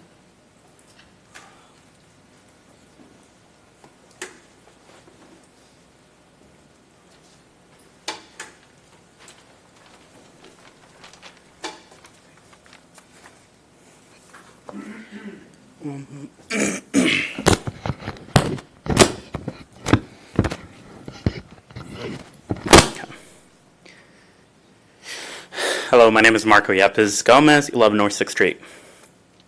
I want to express my, do I have time? Like the 3 minutes? Okay, cool. I want to express my support and frustration towards the TIF agreement, towards this TIF agreement. Today we're faced with a proposal from a new wealthy property owner, someone who has done nothing for our town yet, who is essentially giving us two options. Give them millions in tax subsidies, or the redevelopment won't happen. For decades, we've seen this kind of behavior from investors across the country, including from this specific owner. They say they can't finance their projects without some kind of tax incentives. Apparently, they can never make the numbers work out by themselves, no matter how experienced and connected they are in their business. And apparently, the only thing preventing them from spending their money is a town who hasn't agreed to give them tax subsidies yet. And the sad reality is that we have to accept this TIF agreement because we have no real power to do pushback. To be fair, this isn't a specific person's fault or the city's fault for that matter. We are systematically at a disadvantage at making negotiations against these investors because of decades of bad policy from federal and state governments. Without the new owner's redevelopment investment, we risk missing out on future revenue from local option sales tax lost and increased property taxes. This is a broken system. I don't deny people deserve good things in this town, so when new outside owners dangle their investments and say we have to provide a subsidy or it won't happen, it angers me. They own the property, they own the revenue, they own the growth, they own the achievements. So why are we socializing the cost? Why can't the investor take out a loan for the supposed cash shortfall? Why do we have to pretend it's okay for them to rebate their own taxes for 20 years? Why does my town have to assume the downside of this investment and ensure there's an upside for the investor? It's unfair for Marshtown and cities across the nation that go through the same struggles and are forced to take these unfair deals. I want to end by mentioning the stipulations. Mentioning a required occupancy is mostly pointless without changing the tax rebate structure. The consequences get less severe and irrelevant as years pass, and most of their rebate will be collected the first decade, leaving them less incentivized to honor the stipulations. Preferably, instead of front-loading the rebate, it'd be wiser to backload the rebate. Also, the stipulation would be better if it read, if at least 60% occupancy is met for 6 months of a given year, the TIFA payment is not given for the year. Thank you. Thank you. Anyone else? If I might just address, there's been some comments about the use of TIF and in particular for retail. And I can appreciate the perspective of the previous speaker in terms of, this always necessary as a requirement for these kinds of investments. And the reality is that we're sitting here with an asset that had been in a position of dire considerations for our community. It was probably the number one, maybe number two behind the hospital property in terms of large properties that I hear about routinely as we need to fix this. And I'm sure you all are in that same boat of hearing from constituents of why hasn't the city done something? Why isn't the city fixing something? And this is our opportunity. As we think about the approach of large national developers and bringing them into our community, the reality is that we need the help of large national developers in order to do a project like this, that we don't have the wherewithal here in our market and the connections into these large national retailers to do it here. There are good and bad actors in this. We know because we just came through what a bad actor really truly looks like. We're fortunate to have Reserve at the table and as quickly as they have been at the table. I'll tell one short aside here because I think it's relevant and speaks to the character of the developers that we're working with. So it was, I think, 2 to 3 weeks prior to them actually closing on and owning the property that we had the water main burst. That was a major concern the prior winter. We were fortunate to come through that, but that water main burst, and had they not been at the table and had they not been willing to put their resources into fixing and repairing that in a timely manner, had they not been close to closing on the property, we would have lost everything that was in there immediately. And some of those large national retailers likely wouldn't be back to our market after being burned in that way. So while I can appreciate the perspective, I do think that every developer is different. Every developer needs to stand on the merits of the work that they've done. I think we're fortunate to have Reserve here. And again, taking on a project larger than they've ever taken on in our market says to me that they have done their market research. They have put forth their best foot in terms of how to make this work. They've leveraged our team to work on attracting some new and unique type opportunities into this space beyond what might be typical tenants in this sort of building. And so we're excited to see where this can go into the future. And hopefully tonight we can come away in celebration that we're finally turning the chapter on this asset, on what has plagued our community. Look at how much Des Moines media market coverage we've gotten for the mall development and the mall issues over the last couple of years. Let's turn the page on that and celebrate a great win tonight and carry forward into a new chapter for retail here in Marshalltown in the future. Thank you. Your Honor? Yes. Glenn, I'd just like to say thanks for coming here tonight and presenting this. Yes. This is, the way I see it, the only path forward for the Marshalltown Mall. So, and I know most constituents I talk to are thrilled about this, so welcome to town. Great. Glad to be here. Your Honor, may I? You may. Glenn, could you please explain the $7 million calculation, how the TIF would work? How did you guys get to the $7 million? So each of the national retailers that you see out front require their own storefront, right? If you've been in a power center before, you know one particular brand has that same look in every spot that they're in. So they all have exterior improvements you need to make. They also need the center to look brand new, so you need a new parking lot, you need to paint the building, you need to put a new roof on, you need to do many other things to attract that tenant to even putting a letter of intent forward that they're interested in this spot. So those TIF dollars will be used for exterior improvements. As you drive into the property, all of the storefronts that you see are considered core and shell costs, not tenant improvement costs. So that money is truly part of the TIF to make it beautiful. Likewise, around back, we'll be adding some landscaping along the back part of the parking lot to improve it back there, and doing some parking lot repairs in the back that need to happen anyway. That's kind of beyond the question. But it's really about making this beautiful. And it's easily $7.5 million to do that. It's probably closer to $10 million out of our development budget to do the facade to this building. Okay, and will you be using local contractors, or do you have your own set of contractors you use? 96% will be local. There are some who are with our general contractor, the project manager, and a couple of his team, which come from either Des Moines, Milwaukee, Wisconsin, or other places, but the electricians, the plumbers, the steel workers, the drywall guys, those teams will all be 100% local.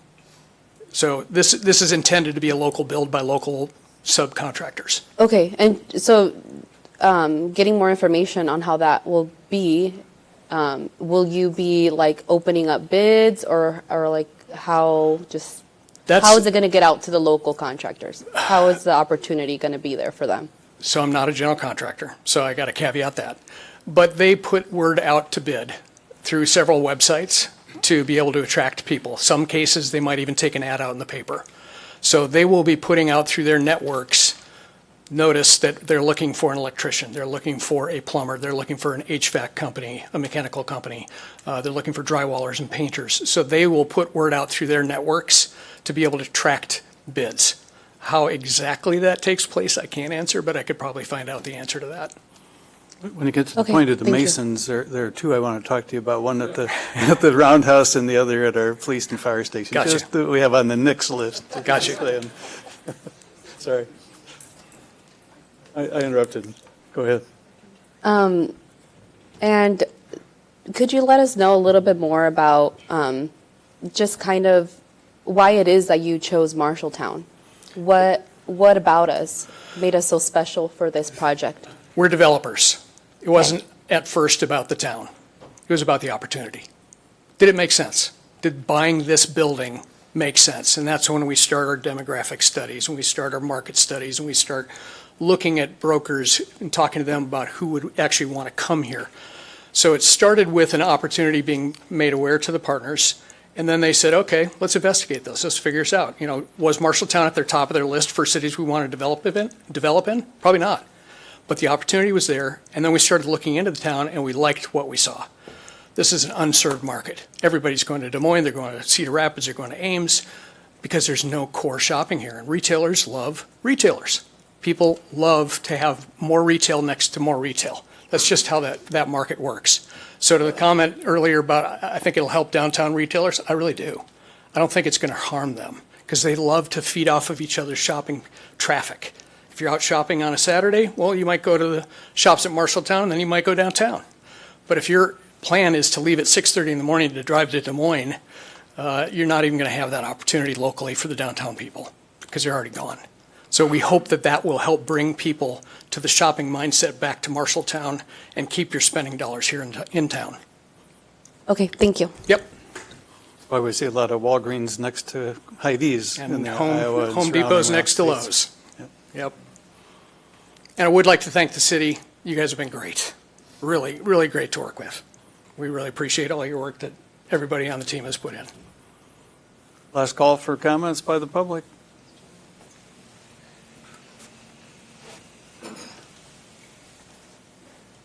Rick Spock, 1301 Summit. I know I've already spoken, but as regards to one of the comments that was made, I had no intention of speaking here tonight, but when I was deciding to come down to at least to the council meeting, one of the gals told me, yeah, she's tired of driving to Ames. She would be more than happy to have a mall here in town. So I guess on that regard, I do think that there is plenty of interest in the community. And if I appreciate the gentleman speaking about local contractors. I believe that's a great plus. So on that note, I will end my speech. Thank you.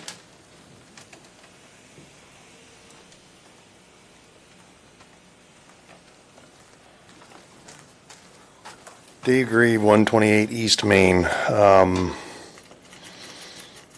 I guess everybody wants a mall. I get it. I just wonder if the demographics, we just had a report a few months ago that 41% of our workers are in the Netherland between they don't qualify for benefits from welfare programs and they don't quite make enough to do much more than survive.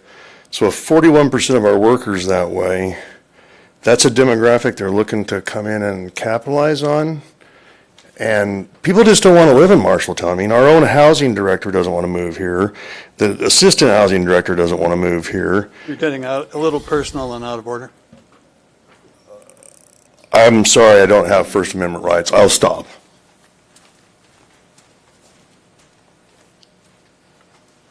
Anybody else? Any action requested? Oh, I'm sorry.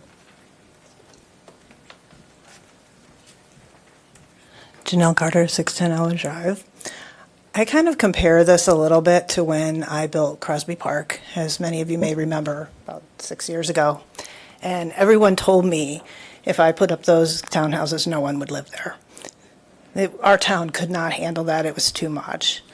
It has been very successful, and we now have other people coming to town and building apartments. We will see more with something like this coming to town. This is the greatest opportunity we've seen in 30 years that I've been here. So please consider that. Work out your development agreement, but vote yes, and show these developers what we have here. So, Your Honor, I'm looking for direction from the council on whether or not we should proceed drafting a development agreement with the key terms that have been outlined in your agenda materials. Is there a motion to do Yeah, that? I would move that we move forward with this development agreement. Thank you. Is there a second? I'll second that. Roll call. Mitchell? No. Nichols? Yes. Schneider? Yes. Thompson? Yes to bringing back a development agreement. Fonseca? Yes. Kell? Yes. Lottie Yes. Very good. Staff has its direction. And I'd like to thank everybody for the interest and discussion. It's been a hot topic lately on social media and other places and other media. And Glenn, thanks for coming up from Dallas, Texas tonight. Very good. Next discussion item is Marshalltown Football League lease agreement and water billing. Hold on just a second.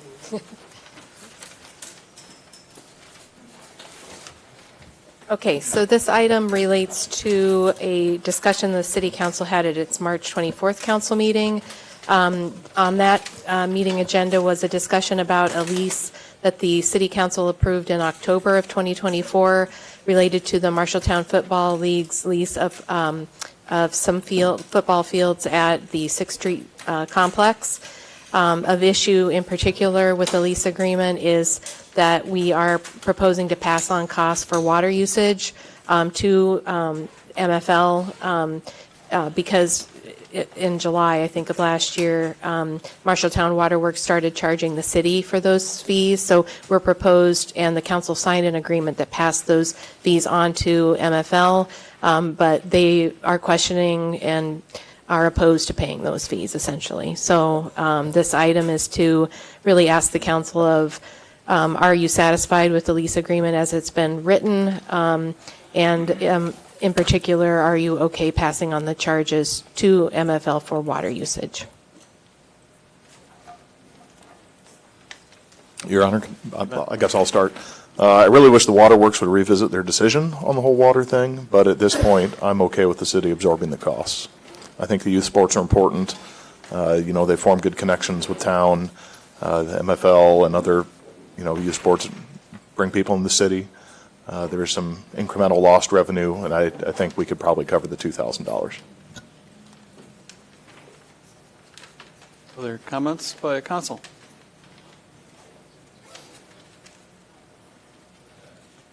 Your Honor, I have a question for when. I'm wondering how long the lease has been at $1 annually. How long has it been that way? I don't know how long MFL has leased this property. It's been a long time. I know that. And I think that the lease amount has been typically $1. So I think pretty much since they've had a lease agreement.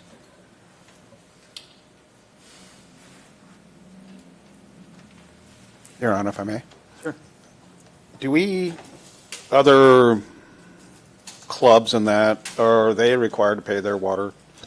Yeah, there are 2 other clubs that lease at the 6th Street complex. The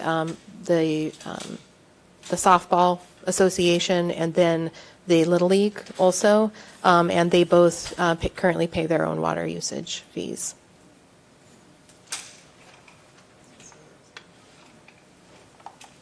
Your Honor, I could also argue that both of them would also like to have their water subsidized by the city like it has been forever until this recent decision.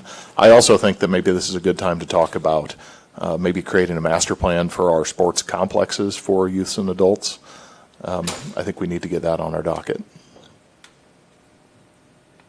Your Honor, generally very open to this discussion, being a current coach in 2 sports, participating in sports my whole life while living in Marshalltown as a youth and as an adult.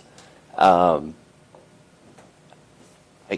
guess I'm losing focus on, are these discussions based on city-owned property that's determining this, or is it based on impact and usage by the community? If we use that second prong to it, then we're going to open it up to soccer, to softball, MGSA softball out by MCC. I think we just need to have a more thorough discussion versus whack-a-mole, which we're doing right now. And again, ultimately, this is, I think, a bad decision from the Waterworks Board that we're here having to address it. But I think we need to have a more principled approach on how we're determining the impact and who gets it. Thank you. Your Honor, if I may? Sure. And I can speak to a little bit of that, Councilman Kell. Councilman Nichols and I sat in with the city administrator and the city's legal advice about our leases are completely out of whack, and there needs to be a leveling of the playing field. And I agree, we need to decide how to do this. But I'm going to tell you from that meeting, if we decide to pay for the water usage of this one, we just muddied the water, no pun intended, to the rest of the leases that are going to be looked at, and the lawyer is looking at, the city council is looking at some leases very hard to try and level that playing field. So until we know what the future's bringing, we've got to start somewhere. And this one happens to be in the rears. So if we do, maybe we do a short-term lease for 1 year, to buy us some more time. But I don't agree with what the Waterworks did, and but I don't think this is our doing. This is our reaction to it, to level the playing field.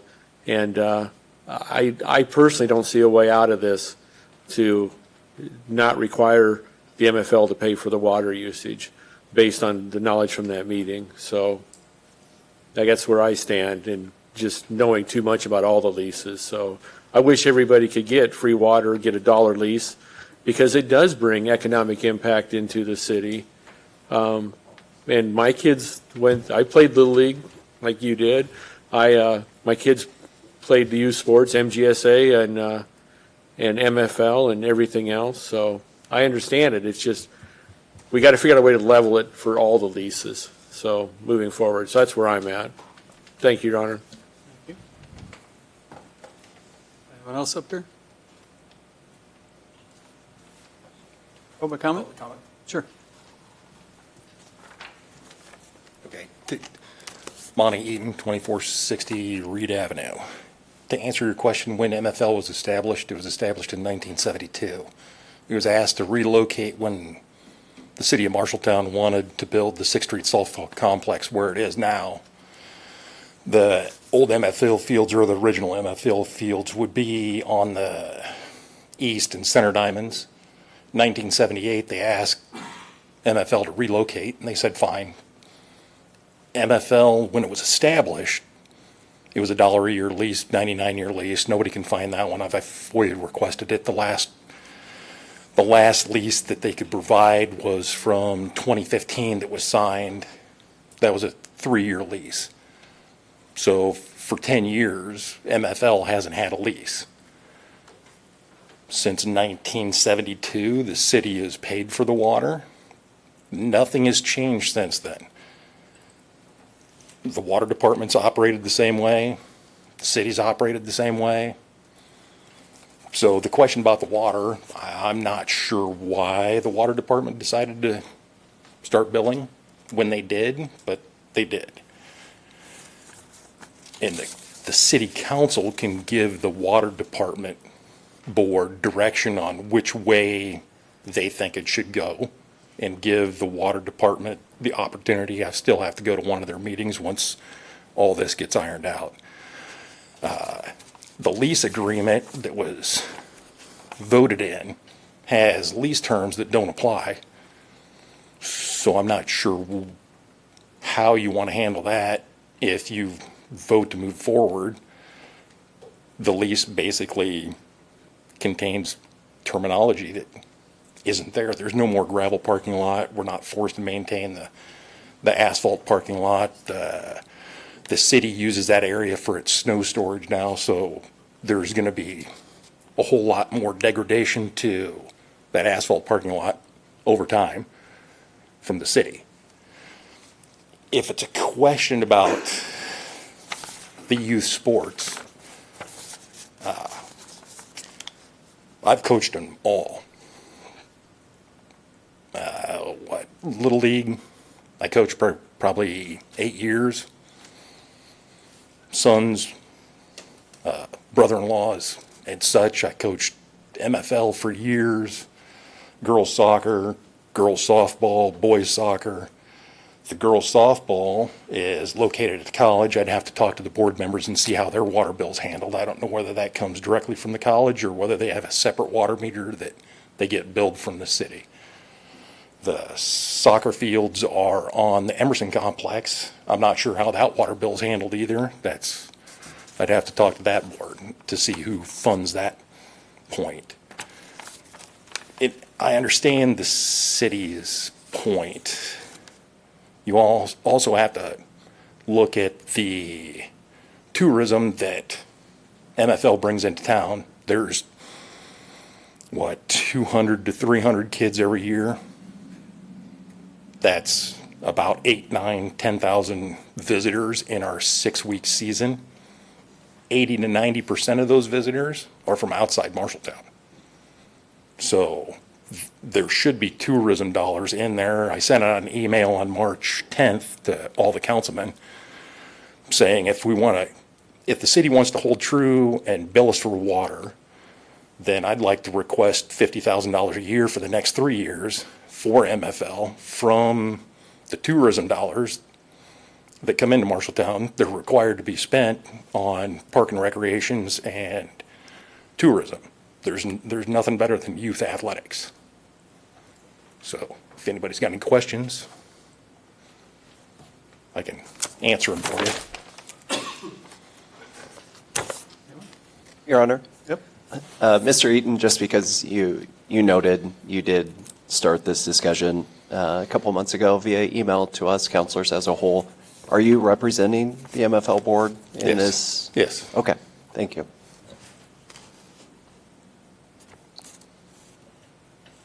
Could I, Your Honor? Absolutely. So just a couple of points of clarification. I want to make sure if I can address Councilmember Kell's question about sort of consistency. The policy that the Waterworks passed is not, it's not very clear, I would say. Some of the criteria they applied in whether or not they were going to charge for certain facilities or not are a little random, in my opinion.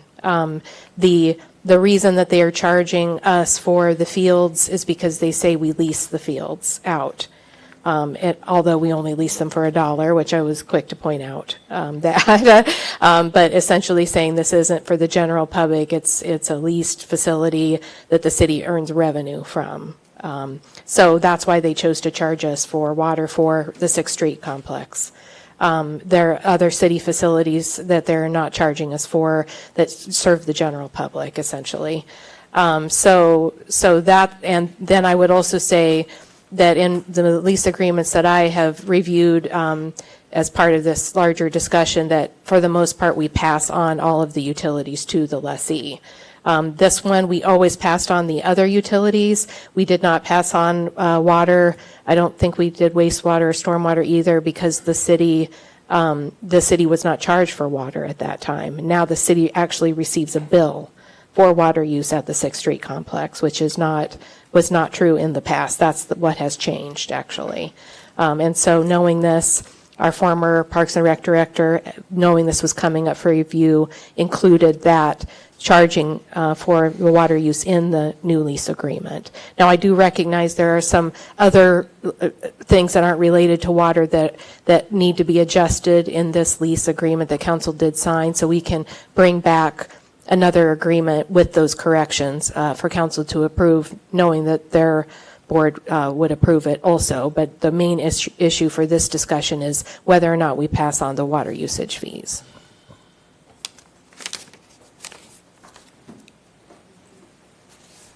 Ron, I have a question. Sure. So the annual bill for the water would be around 2,000, right? I think that's what that We was don't in know, the that's the packet. best guess that they have right The now best because guess. we only were billed for 3 months last year. When the water department decided to put in the water meters to monitor water flow, which is a smart idea, they need to know whether they've got a line break or where the water usage is and their line size for future developments. I understand the idea of metering, but we never received a bill until the last 3 months of the year, I believe. Okay, and how is MFL, how are you guys using the water? Like, what is it, you guys? Sanitation, bathrooms, and then we water the fields periodically during the Water the season. fields? And- Okay. Yeah. How, out of the year, how many, so you're on the field 6 weeks? 6 weeks. And the water usage all depends. It all depends on what kind of spring you have, all depends on what kind of summer you have before you lead into the season in August and September. So it could be zero for watering the fields. It just all depends on the weather. Okay, okay. So are you feeling like, is this going to be like a financial burden for the MFL? No, definitely. Okay. Definitely. Youth sports, all youth organizations are feeling the hit. Economics, the field maintenance, the insurance is up, contracted labor's up, equipment's up. Unlike soccer and softball, we supply all the equipment, the helmets, shoulder pads, pads. The only thing we don't supply is cleats and socks in your undergarments. Okay, and how much is it for a child to start in MFL? Like, what is their fee, their 6 week training? Tackle is 125, I believe. for the 6-week season. Okay. And that's from first, second, third, fourth, fifth, sixth. So we do all the youth ages until they graduate into middle school, which would be 7th grade. Okay, thank you. And the 7th grade happens to use some of our equipment from time to time also. Just depends on what their needs are. If they don't have enough equipment to supply their teams, they come to us and use ours at no cost. It wasn't too many years ago that Marshtown Community Foundation helped supply new helmets to the league because they were not safe until they got upgraded, and now at least the helmets are a little safer. There was a little, I'll go with lack in date coding of the helmets, but helmets are good for 10 years, and then you can recondition them. You can send them and have them reconditioned, then they're good for another 5. We opt to throw them away and buy new. And now we have all new helmets well within the 10-year deadline. MFL basically said we're going to take all the money that we make from the concessions sales and reinvest it into equipment. So it's a net zero every year for MFL. There is no money left at the end of the year from whatever we take in. We ended up paying referees because you get youth referees.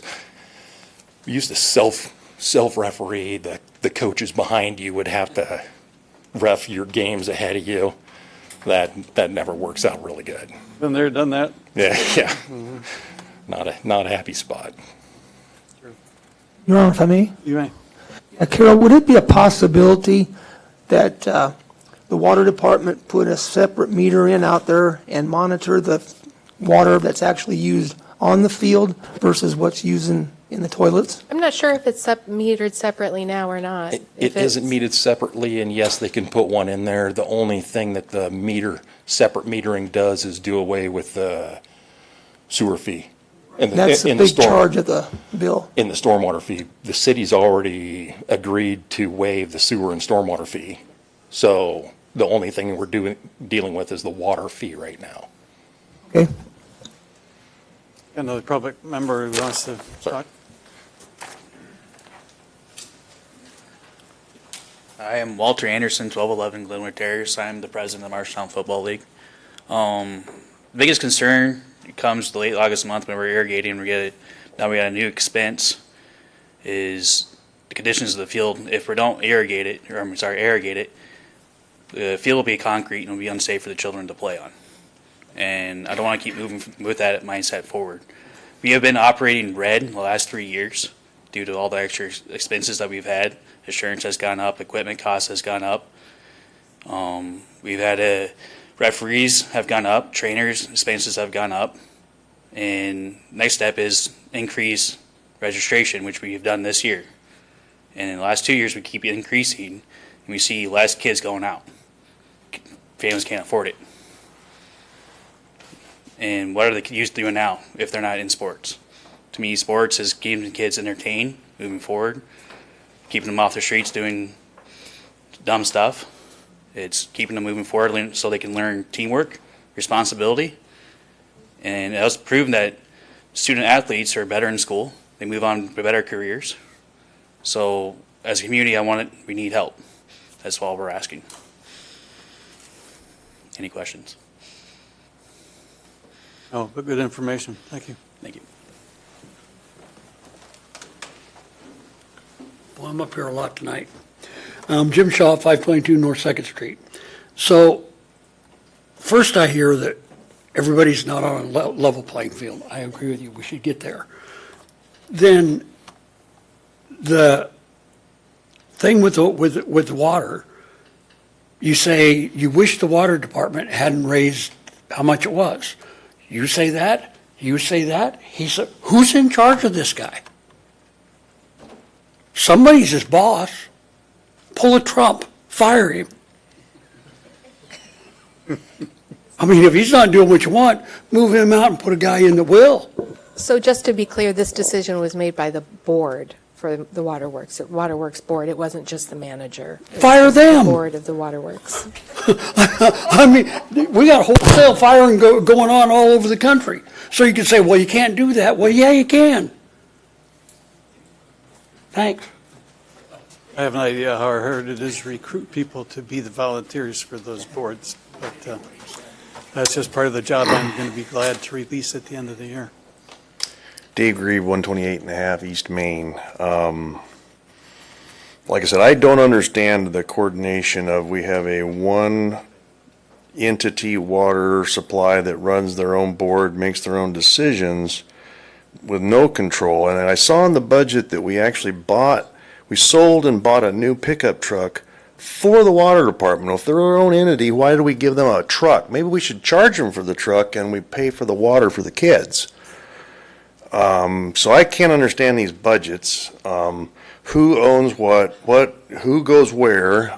We got all these NGOs doing things. I had asked for an org chart. Maybe we can get an org chart so citizens can know where all these rules are. Who do I go talk to? Because I can't make heads or tails of 14,000 ordinances. I can't make heads or tails of all the codes that I have to deal with. And I don't even know where to turn. So who runs the water department? I looked through their annual water analysis and there was about 7 chemicals I wanted an answer to. I wasn't even in the report on how good the drinking water is. I literally distill my water so I can get rid of a bunch of the chemicals that are in the water. So who runs them? How does it into the org? I've asked for an org chart on this. Who runs what in this town? Period. Any other public comment? Your Honor, if I may. You may. The water department, I think for over 50 years, has been their own entity. Some cities have the water department under what we do. Marshalltown did not do that. I don't know why they didn't do that. So when you say, well, the city is billing us for the water, we're not. It's the water department that has their own board, their own entity, okay? That's the way it works. I don't know why. As far as, go fire them, we can't. They're not even under us, Jim, okay? When we were dealing with the Riverside Cemetery water, I went to the board meeting to try and convince them that they needed to do that. They just said no, and that was it. I didn't have any recourse as a councilman or anybody else to put any kind of pressure whatsoever on them. They are their own entity, okay?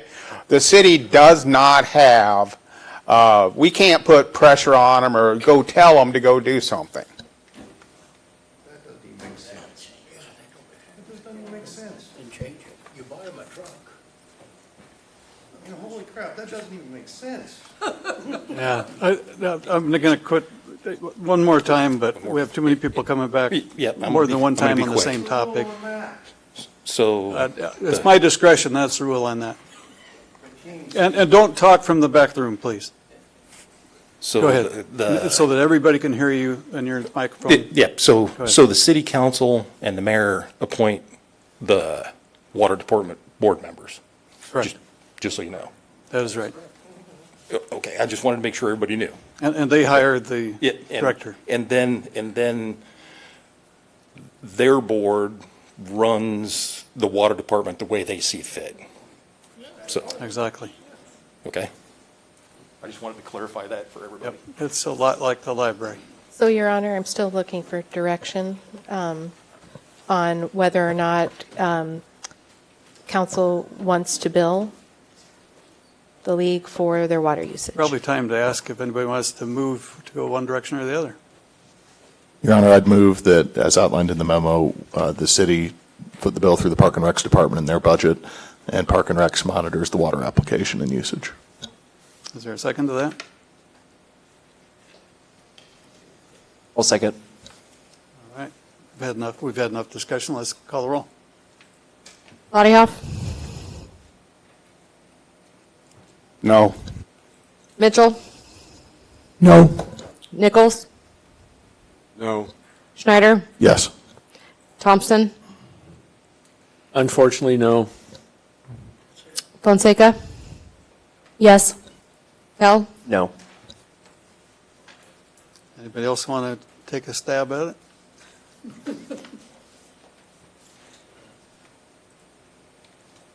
Your Honor, I was wondering if we could actually go to that board and kind of review this with them, especially the $1 lease and why that's considered that we're making income off that.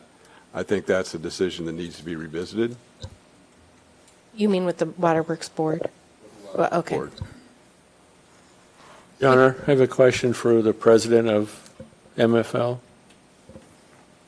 Is that okay? Okay. It's about how the timetable about this all works. Okay.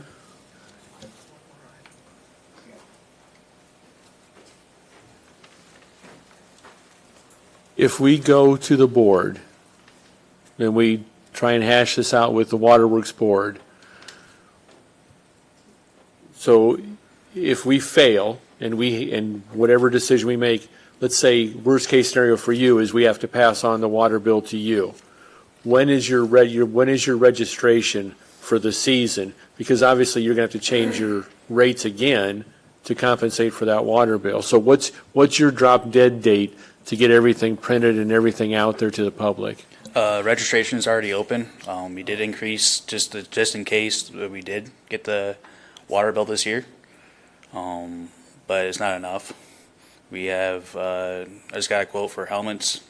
We could probably we're behind 120 helmets and they're $400 a pop. That'll just drain our whole entire budget. So,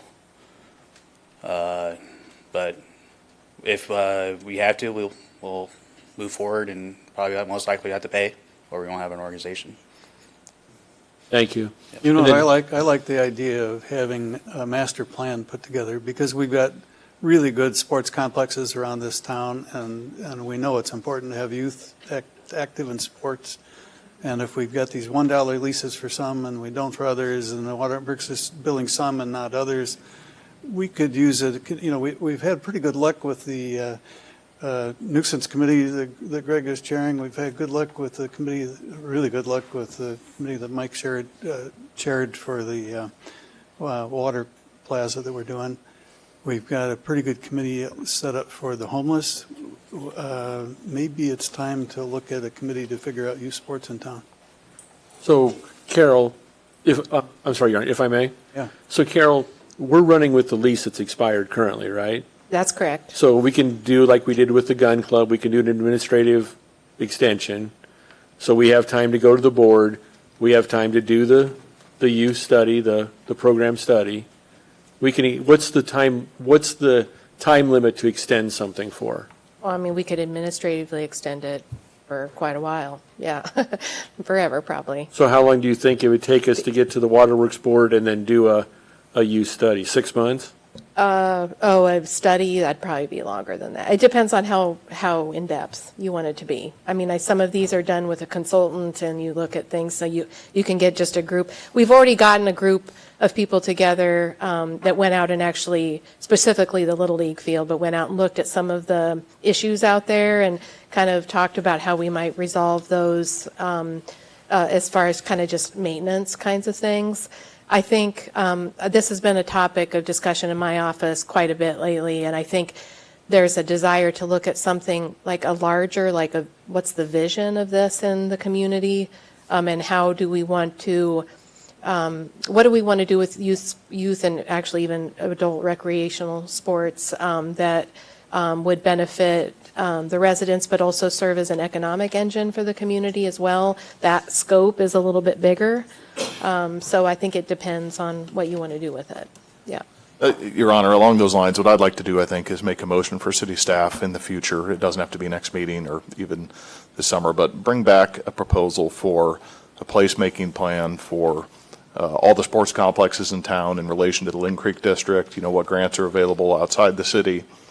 Let's just really re-envision how this all works, and I think these all fit together, and this is a good time.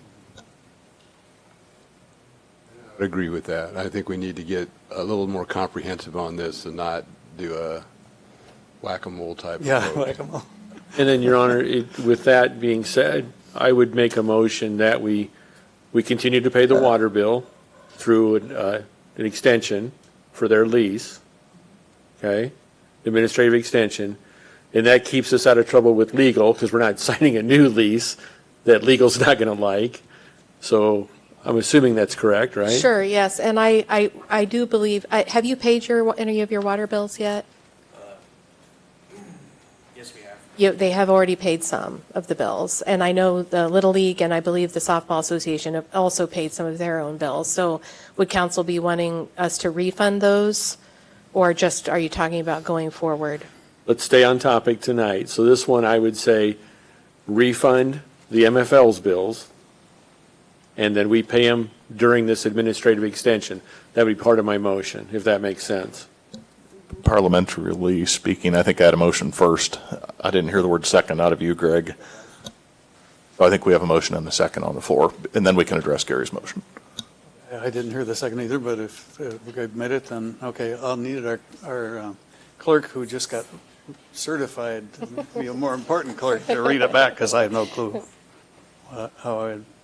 I deleted it once we moved on to the next one, but I believe it was to create a master plan for all the sports complexes in the city.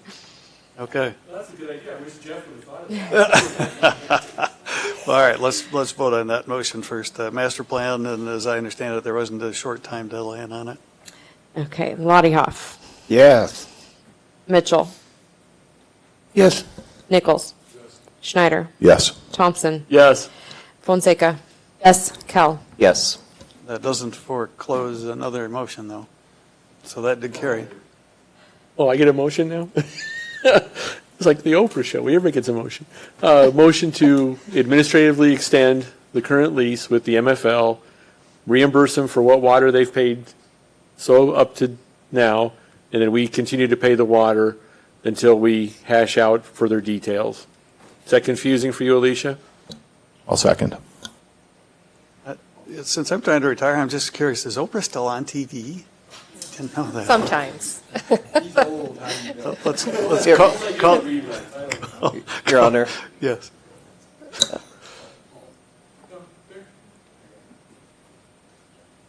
I'm just trying to anticipate next meeting, Little League comes in before us. The meeting after that, the Marshalltown Softball Association comes before us. Is there a way to handle this all together? I don't think so, because none of those organizations were on the agenda tonight, and I want to stay clean for legal. That's my only thought on this. It's fair. Thanks. Roll call. Nichols, Yes. Schneider, Yes. Thompson, Yes. Fonseca. Yes. Cal. Yes. Lottie Hoff, Yes. Mitchell. Yes. Very good. We have our direction on that one as well. Okay, we are down to the last discussion item before we go into closed session. This one is request for council designated local option sales tax for city hall security enhancements. Yes, Your Honor. Yes. That's my item. Okay. Sorry. So the city council and citizens have expressed to have the exterior building doors unlocked to improve access to public meetings. Currently, as everybody knows, we have to have a staff member down in the vestibule to let people in the building and let them get access to the elevators. So staff have reviewed some options for some building modifications to keep staffing areas secured and be able to leave that vestibule door propped open and the elevator access door propped open also. So the project would include adding a door to the inside of the Housing and Community Development Department where you exit the elevator, and then also adding an alarmed door out on the mezzanine outside of the chambers here. The fire marshal advised that the mezzanine must remain a fire exit, so it wouldn't be able to be locked, but it would be alarmed in case someone were to go in that area. That way we would know to look for somebody. We would add keypads to the stairwell doors in engineering, and then the new door in housing and community development, and then the two basement doors. So this would allow access to the stairwells, the restrooms, and the elevator for all public meetings, and it would also help for meetings that are happening during the day to keep staff areas secure. It's estimated that these improvements should not exceed $12,000, so we are requesting council designated local option sales tax for this project. Okay. I would so move. Second. Discussion up here? Public comment on this one?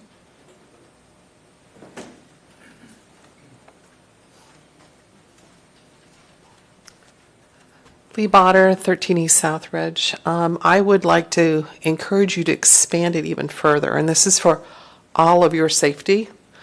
I would like to see something behind there that's called bulletproof. There have been threats against counselors. There's been threats against other people. I've actually sat in my office and been threatened by people. So I would encourage you to seriously think about doing something, expand it a little bit, protect yourselves.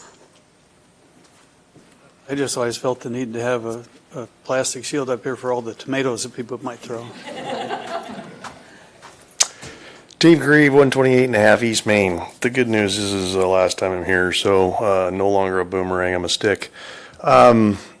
It seems odd that Abraham Lincoln used to walk the streets and public buildings were open and you could just go in and talk to somebody about things.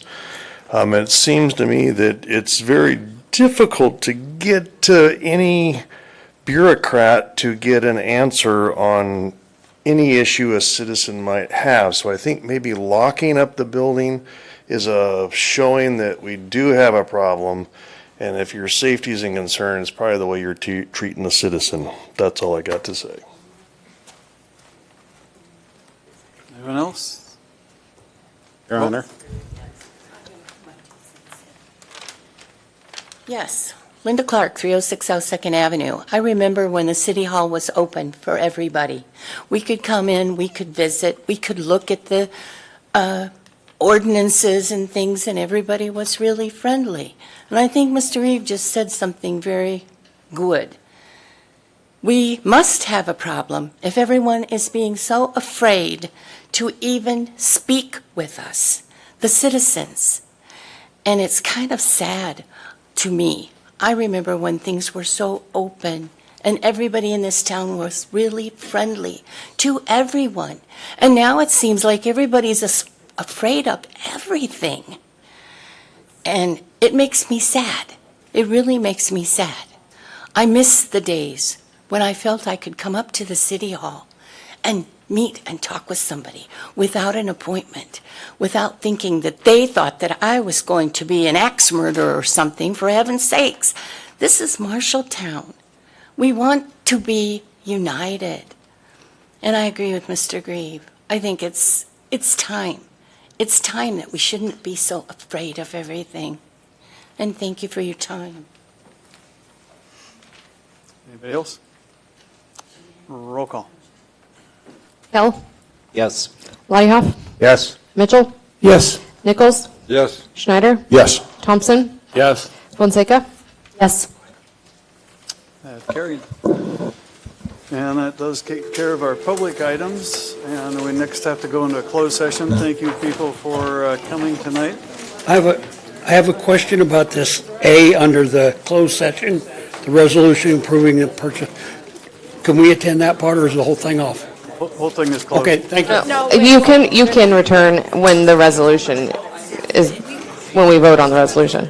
Oh, so I could return for that, for Yes. Section A? Yes. Yeah. Okay.